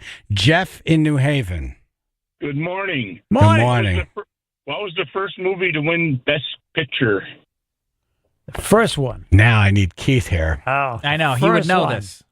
Can you give us a clue on the year? We don't even know. Probably 1910s. this is like Humphrey Bogart times, right? This is when the Oscars started. Yeah, was there noise? Was it There's maybe- sound on these movies? 1929. They were what? 1929. 29. 29. All right, Yeah. that's my idea. Okay. I was thinking it was about something like that. Yeah. That's Citizen 34. Kane is as old as I know. Don't know. Yeah. Ruth, any thoughts? I'm thinking it's like a Charlie Chaplin movie, but I can't. think of the name. 1929? Yeah. They had the Great Dictator. Nah, What about Buster Keaton? Right, yeah. That was silent too, right? Right. Did they have sound in 1929? I think they did by that time. I think so too, but Yeah. I'm not sure. Yeah. Going All right. with the Wind is as far back, I think, as I can go. Yeah. I don't know. We don't know. No idea. A movie called Wings. Okay. Wings. We would have never got that. I love those. Barbecue? Definitely not. All right. You are in the running for Daughtry tickets. Yay. I can't watch black and white movies, even though I want to watch them. It is difficult. Yeah. Push to sleep. Yeah. Even the new ones like Sin City. It's tough. Yeah. It's depressing. There's no eye stimulation. Yeah. It's a wah-wah. It's that guy's joke of movies. Yeah. Wah. I watched a bunch of them when I was a kid, and I just had this television, and, we would get the free movies on whatever crappy channel. Yep. And so now I'm good. Everything was black and white. Everything was black and Yeah, white. black and The white TV TV. was black and white. Right. So I was only going to see everything in black and white. I'm sure when it's all you got, it's great. It's great. Yeah. Because you don't know any better. Right. Because the other option is, I could play checkers. Right. Diane and Branford. Hi. Hello. Hi. How far is the Earth from the sun? Pretty far. Is it 93 million miles? It is. Wow. Whoa. Bye. Dan. Comedian Dan Shea. Woo woo. And Nice. astronomer. Nice. Well, that's all. He's halfway there already. Mark in Waterbury. Hey, good morning, guys. Hi. Show. Hey, Thank you. what weighs more, a pound of feathers or a pound of gold? Same thing. Same thing. Pounds of pounds of pounds of pounds. Right. Thank you. Scientist. A pound is a pound. See, that is one that would get us tripped up. Right. So Not good this for you time. for trying. Not this time. No. We're too sharp We're too- today. Yep. Yep. General knowledge trivia. 203-882-9757. Everyone who stumps us, and it's not that hard, gets into running for Daughtry tickets. Ruth? What is the capital of Canada? Oh. Okay. Ontario? I was going to say Manitoba. Was it Quebec? No. No, it's not Quebec. Oh. I don't think even Canadians like Quebec. Okay. The capital. I don't know. My guess is Ontario. No. I want to say Ottawa. Ottawa. That's it. Ottawa. That is it. It's Ottawa. AJ. Yay! Who's the big That's it. boy? It's from Hangout with Dan. Chaz and AJ. What's your question? Hey, good morning. Good morning. Hey, good morning. How many levels are there in Space Invaders?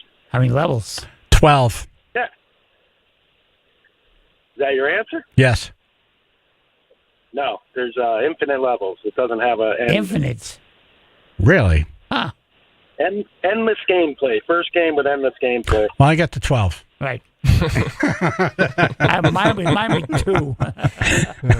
That was my whole basis of the answer. Well, I've been to 12, so I know there's at least 12. I couldn't find the on switch. Can you imagine how fast they go? Yeah. Because at 12, they're creaming the bases immediately. Yep. All right, thank you. You're in the running. I should have grabbed your number. Oops. Mike in Watertown. Hey, I got a question. Is liquid oxygen flammable? Can you talk into the mouthpiece? Is liquid oxygen flammable? I would think yes. Oxygen's explosive. But We're gonna go with no. I think AJ's right. Yeah, you're right. No. Okay. Yeah. Keith in Waterford. Good morning, guys. Morning. Question is, what is the only planet in our solar system to rotate clockwise? Ah. And that'd be Mercury. the planet clockwise. I was going to say Neptune for some reason. Oh, yeah. Venus?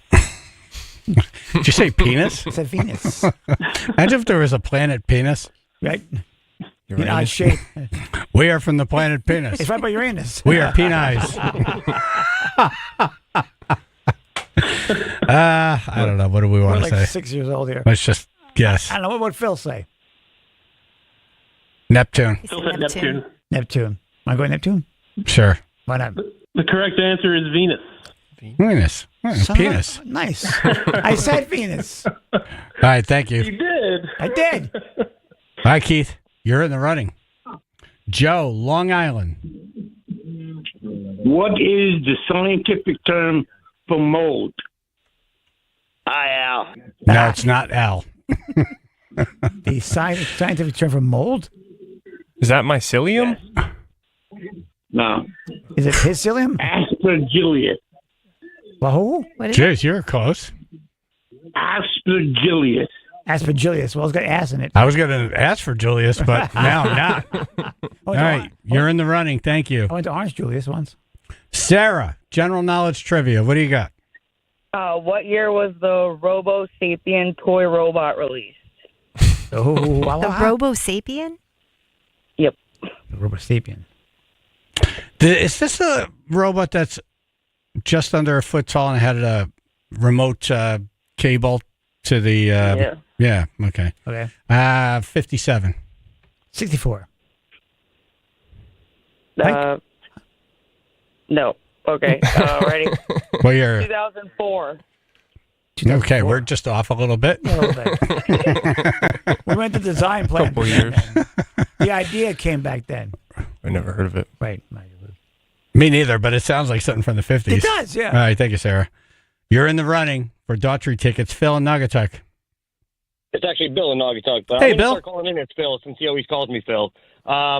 What colors are on the Norwegian flag? Isn't it light blue and yellow? Jürgen and Mürgen. That's No, that's Finland. Sweden. No, that's Sweden. I, Is Norwegian red and white? I don't know, is it? Let's go with red and white. Red and white. Might be red, white, and blue even. Red and white. What's your answer? Red and white. Red, white, blue. Phil, damn it. The last second you got it. Boom. Nice. Eat that, Bill. Pat and Milford, and then we're done. Hey, good morning, guys. Hey. How many feet in a mile? Oh, damn. We get stumped 5,200. on this about every 3 weeks. Well, how many folks are standing there? 5,200 and something? 80. 5,280? If there's 8 people. It is 5,280. Yeah, we finally got it, suckers! Yeah! Yay! I was going to let you guess that time.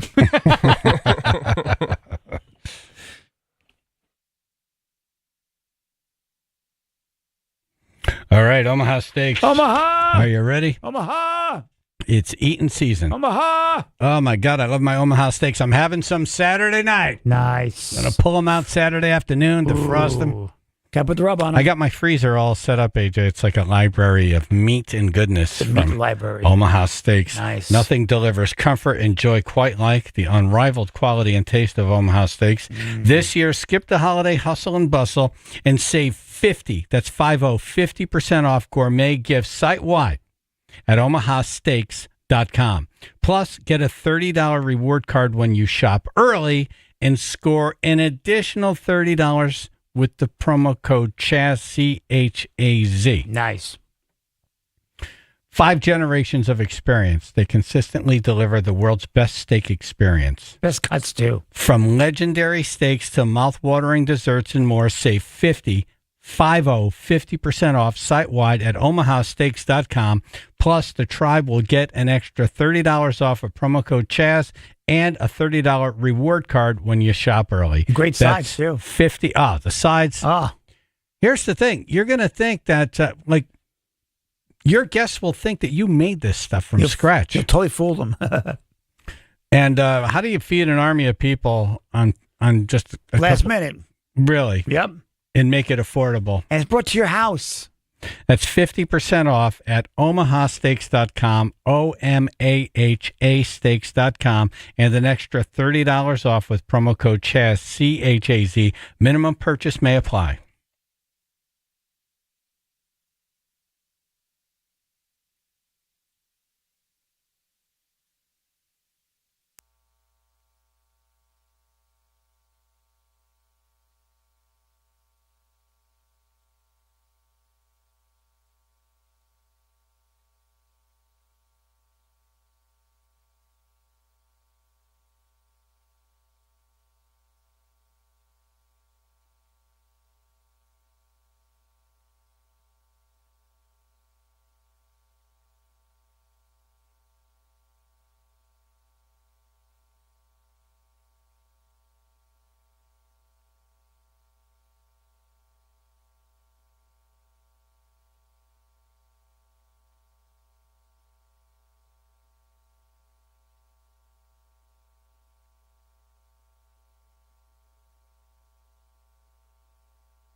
Thank you for listening. Thank you for calling. An hour from now, I'll be out at Smile Dental Center in Shelton, but the food collecting begins in 11 minutes. There you go. So it starts at 10, goes to 2. I'm there from 11 to 1. Stop by anytime, drop off food. Smile Dental Center in Shelton. Food, money, whatever you can do. You know, you can't give anything away because when you give something, you always get something back. Exactly. That's how the universe works. Yes. So hope to see you. Final thoughts, AJ. Yes. Wet leaves and rain is slippery. Be careful. Yeah. Thank you. Slow down. Slow down. Do it. It's on you. Stop it. Dan Shea. Apple pie is delicious. Thank you. Yes. You're not big on apple. I don't know why. Ruth. Don't be a teabag. Phil. Yeah, don't teabag the bit. Right. Chaz and AJ. Hey, AJ, when you come to the shed for Thanksgiving, we're having fish dicks and funnel cakes. Nice. Anyways, hi, Ruth. Hi, Al. Chaz and AJ. Happy little Friday. Oh, come on. Come on. Come on. Come on. Oh, come on. Chaz and AJ. How many feet in a mile? 5,820. Many. 280. Okay. Many. 93 million. How big are the feet? Oh, man. I just got a text from Kristen. What? Jody Rell, our former governor, has died. No. Oh, no. This just happened? Apparently. Oh, man. Not even old. Sad. Yeah. She was a very good friend of the program, by Yeah, the she way. was. Yeah. She was a governor that the entire state loved. She was a cool lady. She was very cool. She was lieutenant governor under Governor Rowland, and Governor Rowland left under a dark cloud, to say the least. Quickly. Stupid hot tub. Wow. But then she became governor. Yeah.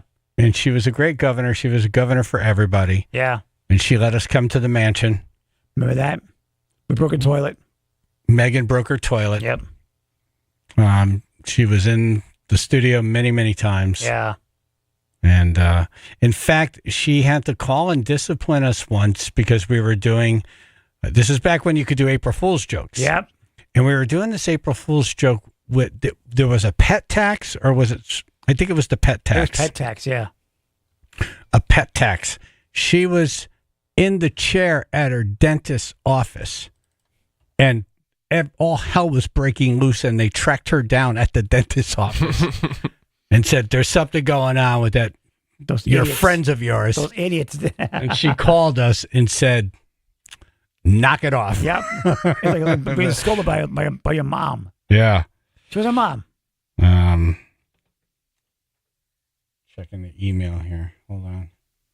Wow. Very nice lady. Very cool. The family of former Governor M. Jody Rell today announced her passing following a brief illness at a Florida hospital on Wednesday, November 20th. She was 78 years old. Rell was Connecticut's 87th governor, serving from 2004 until 2011. She was only the second female governor in state history. She also served as lieutenant governor for 10 years and as a member of the State House of Representatives for 10 years, representing Brookfield and Bethel. Funeral arrangements are incomplete at this time and will be announced in the coming days. So, yeah. Thanks, Jody. Thank you.